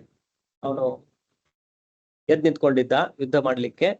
ಇದನ್ನೆಲ್ಲ ಈ ತರ ವಿಚಾರಗಳು ಒಂದು ಮನಸ್ಸಿನಲ್ಲಿ ಬಂದ್ಬಿಟ್ಟು ಅವನು ವಿಸೃಜ್ಯ ಸಶರಂ ಚಾಪಂ, ತನ್ನ ಬಿಲ್ಲು ಬಾಣವನ್ನು ಎಲ್ಲ ಚೆಲ್ಬಿಟ್ಟು ಶೋಕ ಸಂವಿಘ್ನ ಮಾನಸಃ, ಅವನ ಮನಸ್ಸು ಪೂರ ಶೋಕದಿಂದ ಕೂಡಿ ರಥದ ಮೇಲೆ ಕುತ್ಕೊಂಡು ಬಿಡ್ತಾನೆ. ಸಂಜಯನು ಹೇಳಿದ, ರಣಭೂಮಿಯಲ್ಲಿ ಅರ್ಜುನನು ಹೀಗೆ ಹೇಳಿ ತನ್ನ ಬಿಲ್ಲು ಬಾಣಗಳನ್ನು ಬದಿಗಿಟ್ಟು ದುಃಖ ಪರವಶನಾಗಿ ರಥದಲ್ಲಿ ಕುಳಿತುಕೊಂಡನು. ಭಾವಾರ್ಥ: ಶತ್ರುವಿನ ಪರಿಸ್ಥಿತಿಯನ್ನು ನೋಡುವುದಕ್ಕಾಗಿ ಅರ್ಜುನನು ರಥದಲ್ಲಿ ಎದ್ದು ನಿಂತನು. ಆದರೆ ಅವನು ಎಷ್ಟು ಶೋಕತಪ್ತನಾದನೆಂದರೆ ತನ್ನ ಬಿಲ್ಲು ಬಾಣಗಳನ್ನು ಬದಿಗಿಟ್ಟು ಕುಳಿತು ಬಿಟ್ಟ. ಭಗವಂತನ ಸೇವೆಯಲ್ಲಿ ನಿರತನಾದ ಇಂತಹ ದಯಾಮಯನಾದ ಮೃದು ಹೃದಯಿಯಾದ ಮನುಷ್ಯನು ಆತ್ಮಜ್ಞಾನೋಪದೇಶವನ್ನು ಪಡೆಯಲು ಯೋಗ್ಯನಾದವನು. ಸೊ ಅರ್ಜುನನ ಈ ಎಲ್ಲಾ ಗುಣಗಳನ್ನು ನೋಡಿದ್ರೆ ಅವನಲ್ಲಿ ಈ ಧರ್ಮ ಏನು ಅಧರ್ಮ ಏನು ಅದರ ವಿಚಾರಗಳನ್ನು ಮಾಡ್ತಾ ಇದ್ದಾನೆ. ಆಮೇಲೆ ಕುಲಧರ್ಮವನ್ನು ಹೇಗೆ ಕಾಪಾಡಬೇಕು, ಆಮೇಲೆ ನನಗೆ ರಾಜ್ಯವೂ ಬೇಡ ಇನ್ನೂ ಬೇಡ, ಸೊ ಅವನಲ್ಲಿ ವಿರಕ್ತಿ ಕೂಡ ಇದೆ. ಸೊ ಇಂತಹ ಒಂದು ಮೃದು ಹೃದಯಿಯಾದ ಮತ್ತು ದಯಾಮಯನಾದ ಮನುಷ್ಯನು ಆತ್ಮಜ್ಞಾನದ ಉಪದೇಶವನ್ನು ಪಡೆಯಲು ಯೋಗ್ಯನಾದವನು. ಸೊ ಇಂಥ ವ್ಯಕ್ತಿಗೆ ಆತ್ಮಜ್ಞಾನದ ಉಪದೇಶವನ್ನು ಕೊಡಬೇಕು. ಅದರಿಂದಾಗಿ ಯಾವಾಗ ಮುಂದಿನ ಅಧ್ಯಾಯದಲ್ಲಿ ನಾವು ನೋಡ್ತೇವೆ, ಅರ್ಜುನನು ಈ ಎಲ್ಲಾ ವಾದಗಳನ್ನು ಮಾಡಿದ್ರು ಕೂಡ ಅವನಿಗೆ ಒಂದು ನಿರ್ಧಾರ ತೆಗೆದುಕೊಳ್ಳಿಕ್ಕೆ, ಇದನ್ನೇ ನಾನು ಮಾಡ್ಬೇಕು, ನಾನು ಯುದ್ಧ ಮಾಡಬಾರ್ದು ಅಥವಾ ಮಾಡ್ಬೇಕು, ಎರಡರಲ್ಲಿ ಒಂದು ಡಿಸಿಷನ್ ತಗೊಳ್ಳಿಕ್ಕೆ ಅರ್ಜುನಿಗೆ ಆಗ್ತಾ ಇರ್ಲಿಲ್ಲ. ಅವಾಗ ಆ ಗೊಂದಲದಿಂದ ಹೊರಗಡೆ ಬರ್ಲಿಕ್ಕೆ ಅರ್ಜುನ ಏನ್ ಮಾಡ್ತಾನೆ, ಕೃಷ್ಣನಲ್ಲಿ ಶರಣಾಗುತ್ತಾನೆ. ಯಾಕಂದ್ರೆ ಇಲ್ಲಿವರೆಗೆ ಅರ್ಜುನ ಕೃಷ್ಣನಿಗೆ ಒಬ್ಬ ಸ್ನೇಹಿತನ ರೂಪದಲ್ಲಿ ಮಾತಾಡ್ತಾ ಇದ್ದಾನೆ. ಯಾಕಂದ್ರೆ ಅವರ ಸಂಬಂಧ ಸಾಕ್ಷ್ಯ ರಸದಲ್ಲಿ ಇದ್ದಿದ್ದು ಸ್ನೇಹಿತನ ರೂಪದಲ್ಲಿ. ಸೊ ಹಾಗಾಗಿ ಒಬ್ಬ ಸ್ನೇಹಿತನ ರೂಪದಲ್ಲಿ ಅರ್ಜುನನು ತನ್ನ ಮನಸ್ಸನ್ನು ಹೇಳ್ಕೊಳ್ತಾ ಇದ್ದಾನೆ, ಅದ್ರ ಜೊತೆಗೆ ಅವನ ವಾದಗಳನ್ನು ಕೊಡ್ತಾ ಇದ್ದಾನೆ. ಆದ್ರೆ ಗುರು ಶಿಷ್ಯರ ಮಧ್ಯೆ ಸಂಬಂಧ ಹೇಗೆ ಅಂತಂದ್ರೆ ಅಲ್ಲಿ ವಾದ ಮಾಡುವ ಹಾಗಿರುವುದಿಲ್ಲ. ಏನು ಗುರುಗಳು ಹೇಳ್ತಾರೆ ಅದನ್ನು ಪಾಲನೆ ಮಾಡ್ಬೇಕು. ಸೊ ಯಾವಾಗ ಅವನಿಗೆ ಒಂದು ನಿರ್ಧಾರಿತವಾಗಿ ಒಂದು ಡಿಸಿಷನ್ ತಗೊಳ್ಳಿಕ್ಕೆ ಆಗ್ಲಿಲ್ವೋ ಅವಾಗ ಅವನು ಮುಂದಿನ 2ನೇ ಅಧ್ಯಾಯದಲ್ಲಿ ನಾವು ನೋಡ್ತೇವೆ, ಕೃಷ್ಣನಿಗೆ ನಾನು ಈಗ ನಿನ್ನ ಶಿಷ್ಯನಾಗುತ್ತೇನೆ, ನನಗೆ ಯಾವುದು ಒಳ್ಳೇದಂತ ಹೇಳಿ ನೀನು ಹೇಳು ಅಂತ ಹೇಳಿ ಅವಾಗ ಹೇಳಿದಾಗ ಅವಾಗ ಕೃಷ್ಣ ಭಗವದ್ಗೀತೆಯನ್ನು ಹೇಳಲಿಕ್ಕೆ, ಈ ಆತ್ಮಜ್ಞಾನದ ಉಪದೇಶವನ್ನು ಹೇಳಲಿಕ್ಕೆ ಪ್ರಾರಂಭ ಮಾಡ್ತಾರೆ. ಅದನ್ನ ನಾವು ಮುಂದಿನ ಕ್ಲಾಸಲ್ಲಿ ನೋಡುವ. 2ನೇ ಅಧ್ಯಾಯ ಪ್ರಾರಂಭವಾಗುತ್ತೆ. ಸೊ ಶ್ರೀಲ ಪ್ರಭುಪಾದರ ಕೃಪೆಯಿಂದ, ಚೈತನ್ಯ ಮಹಾಪ್ರಭುಗಳ ಕೃಪೆಯಿಂದ ನಾವೆಲ್ಲ ಸೇರಿ ಈಗ ಭಗವದ್ಗೀತೆಯ 1ನೇ ಅಧ್ಯಾಯವನ್ನು ನಾವು ಕಂಪ್ಲೀಟ್ ಮಾಡಿದ್ದೇವೆ. ಮತ್ತೆ ಮುಂದಿನ ಕ್ಲಾಸ್ ನಲ್ಲಿ ನಾವು 2ನೇ ಅಧ್ಯಾಯವನ್ನು ಪ್ರಾರಂಭಿಸುವ. ಏನಾದ್ರು ಪ್ರಶ್ನೆಗಳಿದ್ರೆ ನಾವು ಪ್ರಶ್ನೆಗಳನ್ನ ಡಿಸ್ಕಸ್ ಮಾಡೋಣ. ಹರೇ ಕೃಷ್ಣ ಪ್ರಭು. ಹರೇ ಕೃಷ್ಣ ಪ್ರಭು. ಇದು ಪಿತೃ ಕಾರ್ಯಗಳು ಗಂಡ್ಮಕ್ಳು ಮಾಡಿಲ್ಲ ಅಂದ್ರೆ ಅಥವಾ ಗಂಡ್ಮಕ್ಳು ಇಲ್ಲ ಅಂದ್ರೆ ಹೆಣ್ಮಕ್ಳು ಮಾಡ್ಬೋದಾ ಪ್ರಭು? ಅಲ್ಲ, ಇದರ ಪ್ರಕಾರ ನಾವು ಭಾಗವತಂದಲ್ಲಿ ಏನಿದೆ ಅದರ ಪ್ರಕಾರ ನಾವು ಭಗವಂತನ ಭಕ್ತಿ ಮಾಡ್ತಾ ಇದ್ರೆ ಅದು ಪಿತೃ ಕಾರ್ಯಗಳನ್ನು ಮಾಡ್ಲೇಬೇಕಂತ ಹೇಳಿಲ್ಲ. ನಾವು ಮಾಡದೇ ಇದ್ರು ನಡೆಯುತ್ತೆ. ನಾವು ಪ್ರತಿದಿನ ಕೃಷ್ಣನ್ ಸೇವೆ ಮಾಡ್ತಾ ಇದ್ದೇವಲ್ವಾ? ಪ್ರತಿದಿನ ನಾವು ಕೃಷ್ಣನ್ ಸೇವೆ ಮಾಡ್ತಾ ಇದ್ರೆ ನಮ್ಗೆ ಇದೆಲ್ಲ ಯಾವುದೇ ಋಣಗಳು ಇರುವುದಿಲ್ಲ. ಕೇವಲ ಕೃಷ್ಣನ್ ಸೇವೆ ಮಾಡೋದ್ರಿಂದ ನಾವು ಎಲ್ಲಾ ಋಣಗಳಿಂದ ಮುಕ್ತರಾಗ್ಬಿಡ್ತೇವೆ. ನೀವು ಜಪ ಮಾಡ್ತೀರಾ? ಪ್ರಭು ಮಾಡ್ತೀವಿ. ಸೊ ಡೈಲಿ ಜಪ ಮಾಡ್ತೀರಾ, ಭಗವಂತನಿಗೆ ನೈವೇದ್ಯ ಇಟ್ಟು ಪ್ರಸಾದ ತಗೊಳ್ತೀರಾ. ಸೊ ಇಷ್ಟೆಲ್ಲ ನೀವು ಮಾಡ್ತಾ ಇದ್ರೆ ಅದೆಲ್ಲ ಮಾಡುವಂತ ಅವಶ್ಯಕತೆ ಇಲ್ಲ. ಈಗ ಪ್ರಹ್ಲಾದ್ ಮಹಾರಾಜ ಕೇಸಲ್ಲಿ ಅವರು ಕೇಳಿದಾಗ ನರಸಿಂಹ ದೇವರು ಹೇಳ್ತಾರೆ, ನಿಮ್ದು ಎಷ್ಟೋ ಪೀಳಿಗೆಗಳು ಕೂಡ ನೀವು ಭಕ್ತರಾಗಿರೋದ್ರಿಂದ ಅವ್ರಿಗೆಲ್ಲ ಮೋಕ್ಷ ಸಿಕ್ಕಿದೆ ಅಂತ ಹೇಳಿ. ಈಗ ಅದು ಪಿಂಡ ಏನು ದಾನ ಮಾಡ್ತೇವೆ ಅದರಿಂದ ಅವ್ರಿಗೆ ಮೋಕ್ಷ ಸಿಗೋದಿಲ್ಲ, ಕೇವಲ ಅವರಿಗೆ ಯಾತನೆಗಳಿಂದ ಮುಕ್ತಿ ಸಿಗತ್ತೆ. ಅವ್ರೇನೋ ಪ್ರೇತ ಶರೀರದಲ್ಲಿದ್ರೆ ಅಥವಾ ಯಾತನಾಮಯ ಶರೀರದಲ್ಲಿ ನರಕದಲ್ಲಿ ಇದ್ಬಿಟ್ಟು ಅವರು ಕಷ್ಟಗಳನ್ನು ಅನುಭವಿಸ್ತಾ ಇದ್ರೆ ಅದರಿಂದ ಅವರಿಗೆ ಮುಕ್ತಿ ಸಿಗತ್ತೆ. ಅಂದ್ರೆ ಅದರಿಂದ ಅವರಿಗೆ ಪರಿಹಾರ ಸಿಕ್ಕಿ ಒಂದು ಒಳ್ಳೆ ಶರೀರ ಸಿಗತ್ತೆ ಆ ಪಿಂಡದಾನ ಮಾಡೋದ್ರಿಂದ. ಆದ್ರೆ ನಾವು ಭಗವಂತನ ನಿರಂತರ ಭಕ್ತಿ ಮಾಡ್ತಾ ಇದ್ರೆ ಅವರಿಗೆ ಮೋಕ್ಷವೇ ಸಿಕ್ಬಿಡುತ್ತೆ, ಅವರು ಭಗವಂತನ ಧಾಮಕ್ಕೆ ಹೋಗ್ಬಿಡ್ತಾರೆ. ಅದಕ್ಕೆ ಕಂಪೇರ್ ಮಾಡಿದ್ರೆ ಅದು ತುಂಬಾ ಮೇಲಿಂದು. ಕೇವಲ ಪಿಂಡದಾನ ಮಾಡೋದ್ರಿಂದ ಅವರಿಗೆ ಏನೋ ಒಂದು ಪಾಪದಿಂದ ಸ್ವಲ್ಪ ಪರಿಹಾರ ಸಿಗುತ್ತೆ. ಆದ್ರೆ ಭಗವಂತನ ಭಕ್ತಿ ನಾವು ಮಾಡ್ತಾ ಇದ್ರೆ ಅವರಿಗೆ ಕಂಪ್ಲೀಟ್ ಮುಕ್ತಿನೇ ಸಿಗುತ್ತೆ. ಥ್ಯಾಂಕ್ ಯು ಪ್ರಭು. ಹರೇ ಕೃಷ್ಣ. ಹರೇ ಕೃಷ್ಣ ಪ್ರಭು. ಹರೇ ಕೃಷ್ಣ ಪ್ರಭು. ಕುಟುಂಬದ ಹಿರಿಯರು, ಮಹಿಳೆಯರು, ಕೌಟುಂಬಿಕ ಪರಂಪರೆ ಮತ್ತು ಉತ್ತಮ ಸಮಾಜ ಪಾಲನೆ ಇವುಗಳ ನಡುವೆ ಏನ್ ವ್ಯತ್ಯಾಸ ಸಂಬಂಧ ಇದೆ ಪ್ರಭು? ಇನ್ನೊಂದ್ಸಲ ಹೇಳಿ ಮಾತಾಜಿ. ಕುಟುಂಬದ ಹಿರಿಯರು, ಮಹಿಳೆಯರು, ಕೌಟುಂಬಿಕ ಪರಂಪರೆ ಮತ್ತು ಉತ್ತಮ ಸಮಾಜದ ಪಾಲನೆಗಳ ನಡುವೆ ಯಾವ ರೀತಿ ಸಂಬಂಧ ಇದೆ ಅಂತ. ಅಂದ್ರೆ ಜನರಲಿ ನೋಡಿ, ಇದು ಒಳ್ಳೆಯ ಸಂತಾನದ ಉತ್ಪತ್ತಿ ಆಗ್ಲಿಕ್ಕೆ ಬೋತ್ ಮಹಿಳೆ ಮತ್ತು ಪುರುಷರದು ಅಲ್ಲಿ ಯೋಗದಾನ ಇರುತ್ತೆ. ಸೊ ಒಂದು ಒಳ್ಳೆ ಆತ್ಮ ಈ ಸಂಸಾರದಲ್ಲಿ ಬರ್ಬೇಕಂತಂದ್ರೆ ಈ ಪುರುಷರು ಮತ್ತು ಮಹಿಳೆಯರ ಏನು ಮನಸ್ಥಿತಿ ಇರುತ್ತಲ್ವಾ, ಅದರಿಂದಾಗಿ ಒಂದು ಒಳ್ಳೆ ಆತ್ಮ ಈ ಸಂಸಾರದಲ್ಲಿ ಬರ್ಬೋದು. ಸೊ ಅವರು ಧರ್ಮದ ಪಾಲನೆ ಮಾಡದೇ ಇದ್ರೆ ಆ ಬರುವಂತ ಮಕ್ಕಳು ಕೂಡ ಏನಿರುತ್ತೆ, ಒಳ್ಳೆ ಆತ್ಮಗಳು ಬರಲ್ಲ. ಸೊ ಅಂತ ಆತ್ಮಗಳು ಮುಂದೆ ಏನ್ ಮಾಡ್ತವೆ, ಅವರು ಪಾಪ ಕರ್ಮಗಳಲ್ಲಿ ತೊಡಕೊಳ್ತಾರೆ. ಸೊ ಅವಾಗ ಏನಾಗುತ್ತೆ, ಈಗ ಎಲ್ರು ಈ ಅಧರ್ಮದಲ್ಲ ಇದ್ಬಿಟ್ರೆ ಮುಂದೆ ಬರುವಂತ ಮಕ್ಕಳು ಕೂಡ ಅವರು ಅಧರ್ಮಿಗಳಾಗ್ತಾರೆ. ಸೊ ಅವಾಗ ಇಡೀ ಸಮಾಜವೇ ಅಧರ್ಮದಲ್ಲಿ ತೊಡಕೊಟ್ಬಿಡುತ್ತೆ. ಸೊ ಅದರಿಂದಾಗಿ ಏನು ಸಂತಾನ ಉತ್ಪತ್ತಿ ಇದೆ, ಗಂಡು ಹೆಣ್ಣು ಅವರಿಬ್ರು ಒಳ್ಳೆ ಧರ್ಮದ ಪಾಲನೆ ಮಾಡಿದ್ರೆ ಒಳ್ಳೆ ಮಕ್ಕಳು ಹುಟ್ಕೊಳ್ತಾರೆ. ಅದಿಲ್ಲ ಅಂತಂತಂದ್ರೆ ಹುಟ್ಟೋ ಮಕ್ಕಳಲ್ಲಿ ಕೂಡ ಭಗವಂತನ ಮೇಲೆ ಶ್ರದ್ಧೆ ಇದೆಲ್ಲ ಇರುವುದಿಲ್ಲ. ಸೊ ಅದಕ್ಕಾಗಿ ಇಬ್ರು ಕೂಡ ಪ್ರಭುಪಾದರು ಹೇಳಿದಂಗೆ ಒಬ್ಬ ಪುರುಷನಾಗಿದ್ದಾರೆ, ಇಬ್ರು ಭಕ್ತರಾಗಿರ್ಬೇಕು. ಬಟ್ ಅದರಲ್ಲೂ ವಿಶೇಷವಾಗಿ ಪುರುಷರಲ್ಲಿ ಏನು ಗುಣ ಇರ್ಬೇಕಂತಂದ್ರೆ ಅವರು ಭಗವಂತನಲ್ಲಿ ಒಬ್ಬ ಆದರ್ಶ ಭಕ್ತನಾಗಿರ್ಬೇಕು. ಆಮೇಲೆ ಯಾರು ಸ್ತ್ರೀಯರಾಗಿರ್ತಾರೆ ಅವರು ಪತಿವ್ರತೆ ಆಗಿರ್ಬೇಕು. ಸೊ ಈ ಕಾಂಬಿನೇಷನ್ ಇದ್ರೆ ಆಟೋಮೆಟಿಕ್ ಆಗಿ ಮುಂದೆ ಬರುವಂತ ಮಕ್ಕಳು ಕೂಡ ಒಳ್ಳೆಯವರು ಇರ್ತಾರೆ, ಅವರು ಕೂಡ ಭಕ್ತರಾಗ್ತಾರೆ. ಸೊ ಒಂದು ಸಮಾಜದಲ್ಲಿ ಒಂದು ಒಳ್ಳೆ ವಾತಾವರಣ ಕ್ರಿಯೇಟ್ ಆಗುತ್ತೆ. ಇದಿಲ್ಲದೆ ಇದ್ದಾಗ ಸಮಾಜದಲ್ಲಿ ಯಾವಾಗಲೂ ಕಲಹಗಳೇ ಇರುತ್ತೆ, ಮನೆಯಲ್ಲಾಗ್ಲಿ ಹೊರಗಡೆ ಆಗ್ಲಿ ಕೇವಲ ಜಗಳಗಳೇ ಆಗ್ತಾ ಇರುತ್ತೆ. ಆಮೇಲೆ ಒಂದು ಸುಖ ಅನ್ನೋದು ಇರೋದಿಲ್ಲ. ಧನ್ಯವಾದಗಳು ಪ್ರಭು. ಹರೇ ಕೃಷ್ಣ ಪ್ರಭುಜಿ. ಎಸ್ ಮಾತಾಡಿ.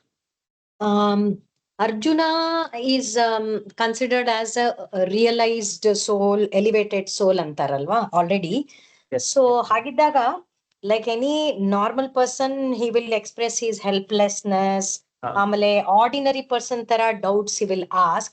Is it this created by Krishna himself so Yes, that yes. he will Yeah, ask yes. like that ಹಾ. and he can preach to the world anta Yes, atarana? yes. ಹೌದು ಹೌದು ಹೌದು. ಯಾಕಂದ್ರೆ ಭಗವಂತನ ಶುದ್ಧ ಭಕ್ತರು ಯಾವಾಗಲೂ ಈ ತರ ಮಾಯೆಯ ಪ್ರಭಾವಕ್ಕೆ ಬರೋದಿಲ್ಲ. ಸೊ ಈ ತರ ಎಲ್ಲ ಇದ್ದಾಗ ಅದು ಒಂದು ಕಾರಣದಿಂದನೇ ಆಗಿರುತ್ತೆ. ಒಂದು ಕಾರಣದಿಂದನೇ ಭಗವಂತನ ಇಚ್ಛೆಯಿಂದನೇ ಅರ್ಜುನ ಈ ತರ ಮೋಹದಲ್ಲಿ ಒಳಗಾಗಿರೋದು. ಸೊ ನೆಕ್ಸ್ಟ್ ಭಗವದ್ಗೀತೆ ಹೊರಗಡೆ ಬರ್ಲಿ ಅಂತ ಹೇಳಿ.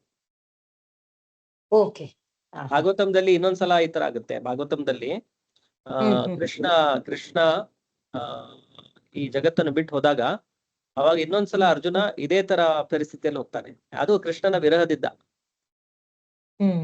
ಅವಾಗ ಮತ್ತೆ ಅವನು ಕೃಷ್ಣನ ಉಪದೇಶವನ್ನು ನೆನೆಸ್ಕೊಂಡು ಏನ್ ಭಗವದ್ಗೀತೆಯಲ್ಲಿ ಕೃಷ್ಣ ಹೇಳಿದ್ದು ಮತ್ತೆ ಅವನು ತನ್ನ ಸ್ವಸ್ಥಿತಿಗೆ ವಾಪಸ್ ಬರ್ತಾನೆ. ಇದು ಭಾಗವತಂದಲ್ಲಿ ಒಂದು ಫಸ್ಟ್ ಕ್ಯಾಂಟೋ ಒಂದು ಅಧ್ಯಾಯದಲ್ಲಿ ಒಂದು ಶ್ಲೋಕದಲ್ಲಿ ಇದು ಬರುತ್ತೆ. ಅದೇ ಯುಧಿಷ್ಠಿರನ ಹತ್ರ ವಾಪಸ್ ಹೋಗ್ತಾನಲ್ಲ ಅವಾಗ. Yes. Okay okay Prabhuji. Hare Krishna Prabhu. Hare Krishna. ಶೀಲ ಪ್ರಭುಪಾದರ ಭಗವದ್ಗೀತೆ ಭಾಷೆಯನ್ನ ಭಗವದ್ಗೀತೆ ಯಥಾರೂಪ ಅಂತ ಕರೀತಾರೆ, ಬೇರೆಯವ್ರದೆಲ್ಲ ಆತರ ಕರೆಯಲ್ವಲ್ಲ ಪ್ರಭು? ಇದು ಯಾಕಂತಂದ್ರೆ ಈ ನಾವು 4ನೇ ಅಧ್ಯಾಯದಲ್ಲಿ ಬಂದಾಗ ನೋಡ್ತೇವೆ, ಈ ಭಗವದ್ಗೀತೆಯನ್ನು ಕೃಷ್ಣ ಹೇಳೋದು, ನಾನು ಎಷ್ಟೋ ಕೋಟಿ ವರ್ಷಗಳ ಹಿಂದೆ ಇದನ್ನ ಸೂರ್ಯ ದೇವನಿಗೆ ಕೊಟ್ಟಿದ್ದೆ. ಸೂರ್ಯದೇವನು ತನ್ನ ಮಗನಾದ ವಿವಸ್ವಾನಿಗೆ ಕೊಟ್ಟ. ಸೊ ಹೀಗೆ ಇದು ಒಂದು ಪರಂಪರೆಯಲ್ಲಿ ಮನುಷ್ಯ ಸಮಾಜದಲ್ಲಿ ಬರ್ತಾ ಇದೆ. ಏವಂ ಪರಂಪರಾ ಪ್ರಾಪ್ತಂ ಇವಂ ರಾಜರ್ಷೇ ವಿದುಹು. ಸೊ ಅದೇ ತರ ಪರಂಪರೆಯಲ್ಲಿ ಬರ್ತಾ ಇರೋ ಭಗವದ್ಗೀತೆ ಸಕಾಲೇನೇಹ ಮಹತ ಯೋಗೋ ನಷ್ಟ ಪರಂತಪ. ಆದ್ರೆ ಕಾಲದ ಪ್ರಭಾವದಿಂದ ಈ ಪರಂಪರೆಯು ನಷ್ಟವಾಗಿದೆ. ಸೊ ಪರಂಪರೆ ನಷ್ಟವಾಗಿದೆ ಅಂತಂತಂದ್ರೆ ಭಗವದ್ಗೀತಾ ಇದ್ರೂ ಕೂಡ ಅದರ ಏನು ವ್ಯಾಖ್ಯಾನ ಇದೆ, ಜನ ತಮ್ಮ ಮನ್ಸಿಗೆ ಬಂದಂಗೆ ಕೊಡ್ತಾ ಹೋಗ್ಬಿಟ್ರೆ ಅವಾಗ ಏನಾಗುತ್ತೆ, ಪರಂಪರೆ ನಾಶವಾಗುತ್ತೆ. ಇದೇ ಭಗವದ್ಗೀತೆ ತೆಗೆದುಕೊಂಡು ಇನ್ನೊಬ್ರು ಅದಕ್ಕೆ ಏನೇನೋ ಅರ್ಥ ಕೊಡ್ತಾ ಹೋದ್ರೆ ಅವಾಗ ಕೃಷ್ಣ ಹೇಳಿರೋದು ನಮ್ಗೆ ಸಂದೇಶ ಸಿಗೋದಿಲ್ಲ. ಆ ವ್ಯಕ್ತಿ ಏನ್ ಹೇಳ್ತಾ ಇದ್ದಾನೆ ತನ್ನ ಮನ್ಸಿಗೆ ಬಂದಂಗೆ ಆ ಇನ್ಫಾರ್ಮೇಶನ್ ನಮ್ಗೆ ಸಿಗುತ್ತೆ. ಸೊ ಅವಾಗ ಏನಾಗುತ್ತೆ, ಪರಂಪರೆ ನಾಶವಾಗುತ್ತೆ. ಸೊ ಈ ಭಗವದ್ಗೀತೆಯನ್ನು ನಾವು ನಿಜವಾದ ಲಾಭ ಪಡ್ಕೋಬೇಕಂತಂದ್ರೆ ನಾವು ಇದನ್ನ ಪರಂಪರೆಯಲ್ಲಿ ನಾವು ಇದನ್ನ ಪ್ರಾಪ್ತ ಮಾಡ್ಕೋಬೇಕು. ಏವಂ ಪರಂಪರಾ ಪ್ರಾಪ್ತಂ, ಪರಂಪರೆಯಲ್ಲಿ ನಾವು ಪಡೆದುಕೊಳ್ಳಬೇಕು. ಸೊ ಪರಂಪರೆ ಇರೋದು ಇದನ್ನ ಗುರು ಶಿಷ್ಯ ಪರಂಪರೆ ಅಂತ ಹೇಳ್ತಾರೆ. ಒಂದು ಅಧಿಕೃತವಾಗಿರುವಂತ ಪರಂಪರೆ ಇದು ಇರುವುದು ಕೇವಲ 4: ಬ್ರಹ್ಮ ಸಂಪ್ರದಾಯ, ರುದ್ರ ಸಂಪ್ರದಾಯ, ಶ್ರೀ ಸಂಪ್ರದಾಯ ಮತ್ತು ಕುಮಾರ ಸಂಪ್ರದಾಯ ಅಂತ ಹೇಳಿ. ಸೊ ಈ ಸಂಪ್ರದಾಯದಲ್ಲಿ ಯಾರು ಬಂದಿರ್ತಾರೆ ಅವರಿಂದ ನಾವು ಭಗವದ್ಗೀತೆ ಜ್ಞಾನ ಪಡೆದುಕೊಂಡ್ರೆ ಕೃಷ್ಣ ಏನ್ ಹೇಳಿದಾನೆ ಅದನ್ನೇ ಹೇಳ್ತಾರೆ ಅವರು. ಈಗ ಯೂನಿವರ್ಸಿಟಿ, ಅಥರೈಸ್ಡ್ ಯೂನಿವರ್ಸಿಟಿ ಇರುತ್ತೆ, ಕೆಲವೊಬ್ರು ಫೇಕ್ ಕಾಲೇಜು ಓಪನ್ ಮಾಡ್ತಾರೆ, ಆ ಡಿಗ್ರಿಗೆ ಏನು ವ್ಯಾಲ್ಯೂ ಇರೋದಿಲ್ಲ. ಅವಾಗ ಇವರು ನಮ್ದು ಇದು ಅಧಿಕೃತವಾಗಿದೆ, ಸರ್ಕಾರದ ಮನ್ನಣೆಯನ್ನು ಪಡೆದಿದೆ, ಅನುಮೋದಿತವಾಗಿದೆ, ಇದೆಲ್ಲ ಬರೀತಿರ್ತಾರಲ್ವಾ, ನೀವು ನೋಡಿರ್ತೀರಾ, ಸರ್ಕಾರದಿಂದ ಅನುಮೋದನೆ ಪಡೆದಿದೆ ಅಂದ್ರೆ ಇದು ಒಂದು ಅಥರೈಸ್ಡ್ ಇದೆ ಅಂತೇಳಿ. ಸೊ ಅದೇ ತರ ಭಗವದ್ಗೀತೆಯನ್ನು ಕೂಡ ಎಷ್ಟೋ ಜನ ತಮ್ಮದೇ ಮನಸ್ಸಿಗೆ ಬಂದಂಗೆ ಅದಕ್ಕೆ ವಿವರಣೆಗಳನ್ನು ಕೊಟ್ಬಿಟ್ಟಿದ್ದಾರೆ. ಈಗ ಭಗವದ್ಗೀತೆಯಲ್ಲಿ ಕೃಷ್ಣ ತುಂಬಾ ಸ್ಟ್ರೇಟ್ ಫಾರ್ವರ್ಡ್ ಆಗಿ ಸಿಂಪಲ್ ಆಗಿ ಹೇಳಿದ್ದಾರೆ. ಎಲ್ಲಾ ಸೃಷ್ಟಿಯ ಮೂಲ ನಾನೇ, ಎಲ್ಲವೂ ನನ್ನಿಂದನೇ ಬರ್ತಾ ಇದೆ. ಸೊ ನೀವು ನನ್ನ ಭಕ್ತರಾಗಬೇಕು, ಅದರಿಂದ ನೀವು ನನ್ನ ಧಾಮಕ್ಕೆ ಬರಬಹುದು, ಎಲ್ಲ ಧರ್ಮಗಳನ್ನು ಪರಿತ್ಯಾಗ ಮಾಡಿ ನನ್ನ ಶರಣಿಗೆ ಬನ್ನಿ. ಇದೆಲ್ಲ ತುಂಬಾ ಏನು ಸಿಂಪಲ್ ಆಗಿ ಸ್ಟ್ರೇಟ್ ಫಾರ್ವರ್ಡ್ ಆಗಿ ಕೃಷ್ಣ ಹೇಳಿದ್ದಾರೆ. ಆದ್ರೆ ಎಷ್ಟೋ ಜನ ಇದಕ್ಕೆ ತಮ್ಮದೇ ಆದಂತ ಒಂದು ಅರ್ಥವನ್ನು ಕೊಡ್ಲಿಕ್ಕೆ ಹೋಗ್ತಾರೆ. ಕೃಷ್ಣ ಅಂದ್ರೆ ಕೃಷ್ಣ ಅಲ್ಲ, ಕೃಷ್ಣನ್ ಒಳಗಡೆ ಇನ್ನೂ ಏನೋ ಒಂದಿದೆ, ಈ ತರ ಎಲ್ಲ ಇದೆಲ್ಲೂ ಹೇಳಿದಿಲ್ಲ. ಕೃಷ್ಣ ಡೈರೆಕ್ಟ್ ಆಗಿ ನನಗೆ ಶರಣಾಗು ಅಂತ ಹೇಳ್ತಾರೆ. ಸೊ ಅದ್ರಲ್ಲಿ ಕೆಲವೊಬ್ರು ವ್ಯಾಖ್ಯಾನ ಕೊಡೋರು ಇದು ಕೃಷ್ಣನಿಗಲ್ಲ, ಇದು ಕೃಷ್ಣನ ಒಳಗಡೆ ಏನೋ ಇದೆ ಅದಕ್ಕೆ ಶರಣಾಗಿ. ಸೊ ಇದು ಪರಂಪರೆಯಲ್ಲಿ ಬಂದಿರುವಂತ ಜ್ಞಾನ ಅಲ್ಲ, ಇದಕ್ಕೆಲ್ಲ ಅನಧಿಕೃತವಾಗಿರುವಂತ ಭಗವದ್ಗೀತೆ ಅಂತ ಹೇಳಿ ಹೇಳ್ತಾರೆ. ಸೊ ಈಗ ನೀವು ಮಾರ್ಕೆಟ್ ಅಲ್ಲಿ ಹೋದ್ರೆ ಎಷ್ಟೋ ಕಡೆ ನಿಮ್ಗೆ ಈ ತರ ಭಗವದ್ಗೀತೆಗಳು ಸಿಗುತ್ತವೆ. ಎಷ್ಟೋ ಜನ ಬರೆದಿದ್ದಾರೆ, ತುಂಬಾ ಫೇಮಸ್ ಇರೋರು ಕೂಡ ತಮ್ಮ ಮನ್ಸಿಗೆ ಬಂದಂಗೆ ಭಗವದ್ಗೀತೆಗೆ ವ್ಯಾಖ್ಯಾನ ಕೊಟ್ಟಿದ್ದಾರೆ. ಸೊ ಅದು ನಿಜವಾದ ಭಗವದ್ಗೀತೆ ಅಲ್ಲ. ಅದಕ್ಕೆ ಪ್ರಭುಪಾದರು ಈ ವ್ಯಾಖ್ಯಾನವನ್ನು ಬರೆದಾಗ, ಪ್ರಭುಪಾದರು ಬ್ರಹ್ಮ ಮಧ್ವ ಗೌಡಿಯ ಸಂಪ್ರದಾಯದಲ್ಲಿ 32ನೇ ಆಚಾರ್ಯರು. ಸೊ ಅವರು ಎಲ್ಲಾ ಹಿಂದಿನ ಆಚಾರ್ಯರು ಏನ್ ಬರ್ದಿದ್ದಾರೆ, ಅವರು ಏನು ವ್ಯಾಖ್ಯಾನಗಳನ್ನು ಬರೆದಿದ್ದಾರೆ, ಏನ್ ಎಕ್ಸ್ಪ್ಲನೇಷನ್ ಕೊಟ್ಟಿದ್ದಾರೆ, ಅದನ್ನೆಲ್ಲ ಅವರು ಈಗ ಇಂಗ್ಲಿಷ್ಗೆ ಅದನ್ನ ಟ್ರಾನ್ಸ್ಲೇಟೆಡ್ ಮಾಡಿ ನಮಗೆ ಅದನ್ನ ಭಗವದ್ಗೀತಾ ಯಥಾರೂಪ ಅಂತೇಳಿ ಕೊಟ್ಟಿರೋದು. ಅದಕ್ಕೆ ಅವರು ಈ ಹೆಸರನ್ನು ಯಥಾರೂಪ ಅಂತೇಳಿ ಕೊಟ್ಟರು. ಅದಕ್ಕೆ ಅವ್ರು ಹೇಳ್ತಾರೆ, ಇದು ಅವರು ಪ್ರಭುಪಾದರು ಅಮೆರಿಕಾದಲ್ಲಿದ್ದಾಗ ಅಲ್ಲಿ ಇದನ್ನ ಪಬ್ಲಿಷ್ ಮಾಡಿದ್ದು. ಅಲ್ಲಿ ಯಾರೋ ಒಬ್ಬ ಅಮೆರಿಕನ್ ಮಹಿಳೆ ಅವ್ರಿಗೆ ಕೇಳ್ತಾರೆ, ಸೊ ಸ್ವಾಮೀಜಿ ನನಗೆ ಭಗವದ್ಗೀತೆ ಓದ್ಬೇಕು, ಯಾವ್ದು ಪುಸ್ತಕ ಹೇಳಿ, ನೀವು ಯಾವ ಅಥರ್ಲಿ ತಗೊಂಡು ನಾನು ಓದ್ಬೇಕಂತ ಹೇಳಿ ಅವರು ಕೇಳ್ತಾರೆ. ಅವಾಗ ಪ್ರಭುಪಾದರು ಇದು ಭಗವದ್ಗೀತೆಯ ಒಂದು ನಾವು ಏನು ಪರಿವಿಡಿ ಅದೆಲ್ಲ ನೋಡ್ತಾ ಇದ್ವಿ, ಅದರ ಪ್ರಸ್ತಾವನೆ ಎಲ್ಲ ನೋಡ್ತಾ ಇದ್ವಿ. ಅಲ್ಲಿ ಪ್ರಭುಪಾದರು ಇದನ್ನ ಹೇಳ್ತಾರೆ. ಸೊ 500ಕ್ಕೂ ಹೆಚ್ಚು ಬೇರೆ ಬೇರೆ ಏನು ಎಡಿಷನ್ಸ್ ಇದೆ ಭಗವದ್ಗೀತೆಯಲ್ಲಿ. ಆದ್ರೆ ಎಲ್ಲದರಲ್ಲಿ ಆಥರ್ ಏನಿದ್ದಾನೆ, ಆ ಲೇಖಕ ಏನಿದ್ದಾನೆ, ತನ್ನದೇ ವಿಚಾರಗಳನ್ನು ವ್ಯಕ್ತಪಡಿಸಿದ್ದಾನೆ. ಕೃಷ್ಣ ಹೇಳಿರುವುದನ್ನು ಬಿಟ್ಟು ತನ್ನದೇ ವಿಚಾರಗಳನ್ನು ವ್ಯಕ್ತಪಡಿಸಿದ್ದಾನೆ. ಈಗ ನಾನು ಬರೆದ್ರೆ ಯಾರು ಕೇಳ್ತಾರೆ? ಯಾರು ಕೇಳಲ್ಲ. ಅದಕ್ಕೆ ಏನ್ ಮಾಡೋದು? ಭಗವದ್ಗೀತೆ ತಗೊಳ್ಳೋದು. ಭಗವದ್ಗೀತೆ ತುಂಬಾ ಫೇಮಸ್ ಇದೆ, ಅದರಲ್ಲಿ ನನ್ನ ವಿಚಾರಗಳನ್ನು ತುಂಬಿ ಬಿಡೋದು. ಅವಾಗ ಏನ್ ಜನ ಏನ್ ತಿಳ್ಕೊಡ್ತಾರೆ? ಜನರಿಗೆ ಗೊತ್ತಿರಲ್ಲ, ಭಗವದ್ಗೀತೆ ಅಂತೇಳಿ ತಗೊಂಡು ಅದನ್ನ ಓದ್ಲಿಕ್ಕೆ ಶುರು ಮಾಡ್ತಾರೆ. ಸೊ ಆಕ್ಚುಲಿ ನಾವು ಯಾರ ಮಾತನ್ನ ಕೇಳ್ತಾ ಇರತ್ವೆ, ಯಾರೋ ಒಬ್ನು ತನ್ನ ಮನ್ಸಿಗೆ ಬಂದಾಗ ಲೇಖಕ ಬರ್ದಿರ್ತಾನೆ, ನಾವು ಅವನ ವಿಚಾರಗಳನ್ನ ಕೇಳ್ತಾ ಇರ್ತೀವಿ. ನಾವು ಕೃಷ್ಣನ ಉಪದೇಶವನ್ನು ಕೇಳ್ತಾ ಇರ್ಲಿಲ್ಲ, ಯಾಕಂದ್ರೆ ಅವನು ಏನೋ ಅನುವಾದ ಬರೆದಿದ್ದಾನೆ, ಏನೋ ಅದಕ್ಕೆ ಭಾವಾರ್ಥ ಕೊಟ್ಬಿಟ್ಟಿದ್ದಾನೆ. ಸೊ ಅವಾಗ ನಮ್ಗೆ ನಿಜವಾದ ಭಗವದ್ಗೀತೆ ಲಾಭ ಸಿಗೋದಿಲ್ಲ. ಇದಕ್ಕೆ ಪ್ರಭುಪಾದ ಗುರುಗಳ ಉದಾಹರಣೆ ಹೇಗ್ ಕೊಟ್ಟಿದ್ದಾರೆ ಅಂತಂದ್ರೆ, ಒಂದು ಜೇನು ತುಪ್ಪದ ಬಾಟಲ್ ಇರುತ್ತೆ, ಹನಿ ಬಾಟಲ್, ಜೇನು ತುಪ್ಪ ಇರೋದು. ಅದನ್ನ ನಾವು ಹೊರಗಡೆ ನೆಕ್ತಾ ಇದ್ರೆ ನಮ್ಗೆ ಸಿಹಿ ಅನುಭವ ಆಗುತ್ತಾ? ಆಗೋದಿಲ್ಲ. ಸೊ ನಿಜವಾದ ಸಿಹಿ ಅನುಭವ ಆಗ್ಬೇಕಂತಂದ್ರೆ ಅದ್ರದ್ದು ಬಾಟಲ್ದು ಅದೇನು ಮುಚ್ಚಳ ಇರುತ್ತೆ, ಅದನ್ನ ಓಪನ್ ಮಾಡಿ ನಾವು ಅವಾಗ ಟೇಸ್ಟ್ ಮಾಡಿದ್ರೆ ಅವಾಗ ನಮ್ಗೆ ಜೇನುತುಪ್ಪ ಏನಿದೆ ಅಂತ ಹೇಳಿ ಗೊತ್ತಾಗುತ್ತೆ. ಸೊ ಭಗವದ್ಗೀತೆಯನ್ನು ಯಥಾರೂಪದಲ್ಲಿ ಪಡೆದುಕೊಂಡ್ರೆ ಮಾತ್ರ ನಮಗೆ ನಾವು ಭಗವಂತನ ಮೇಲೆ ನಮ್ಮ ಭಕ್ತಿಯನ್ನು ಬೆಳೆಸ್ಕೊಂಡು, ಭಗವಂತನ ಮೇಲೆ ನಮ್ಮ ಪ್ರೇಮವನ್ನು ಬೆಳೆಸ್ಕೊಂಡು ಭಗವಂತನ ಧಾಮಕ್ಕೆ ನಾವು ಹೋಗ್ಬೋದು. ಅನಧಿಕೃತವಾಗಿರುವಂತ ನಾವು ಭಗವದ್ಗೀತೆಯನ್ನು ಓದಿದ್ರೆ, ನಾವು ಇಡೀ ಜೀವನ ಪೂರ್ತಿ ಅದನ್ನ ನಾವು ಓದ್ತಾ ಇದ್ರು ಕೂಡ ಅದರಿಂದ ನಮ್ಗೆ ಯಾವುದೇ ನಿಜವಾದ ಲಾಭ ಆಗೋದಿಲ್ಲ. ನಾವು ಎಷ್ಟೇ ವರ್ಷಗಟ್ಲೆ ಕೂಡ ನಾವು ಆ ಜೇನುತುಪ್ಪವನ್ನು ಹೊರಗಡೆ ನೆಗ್ತಾ ಇದ್ರೆ ಬಾಟಲ್ಗೆ, ನಮ್ಗೆ ಅದ್ರದ್ದು ಸಿಹಿ ಏನಿದೆ ಅಂತೇಳಿ ಗೊತ್ತಾಗಲ್ಲ.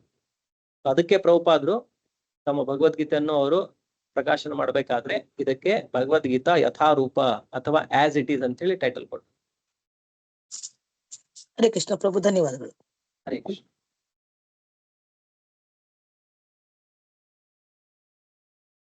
ಓಕೆ, ಸೊ 9:33 ಆಗಿದೆ. ಸೊ ಎಲ್ಲ ಭಕ್ತರಿಗೂ ಧನ್ಯವಾದಗಳು ಇವತ್ತಿನ ಕ್ಲಾಸಿಗೆ ಬಂದಿದ್ದಕ್ಕೆ. ಸೊ ನೆಕ್ಸ್ಟ್ ಕ್ಲಾಸ್ ನಾವು ಮುಂದಿನ ವಾರ ಸಂಡೆಗೆ ನಾವು ಇದನ್ನು ಶ್ರೀಲ ಪ್ರಭುಪಾದ ಕಿ ಜೈ. ಜೈ. ಧನ್ಯವಾದಗಳು ಪ್ರಭುಜಿ. ಹರೇ ಕೃಷ್ಣ. ಹರೇ ಕೃಷ್ಣ ಪ್ರಭು. Hare Krishna. ಹರೇ ಕೃಷ್ಣ.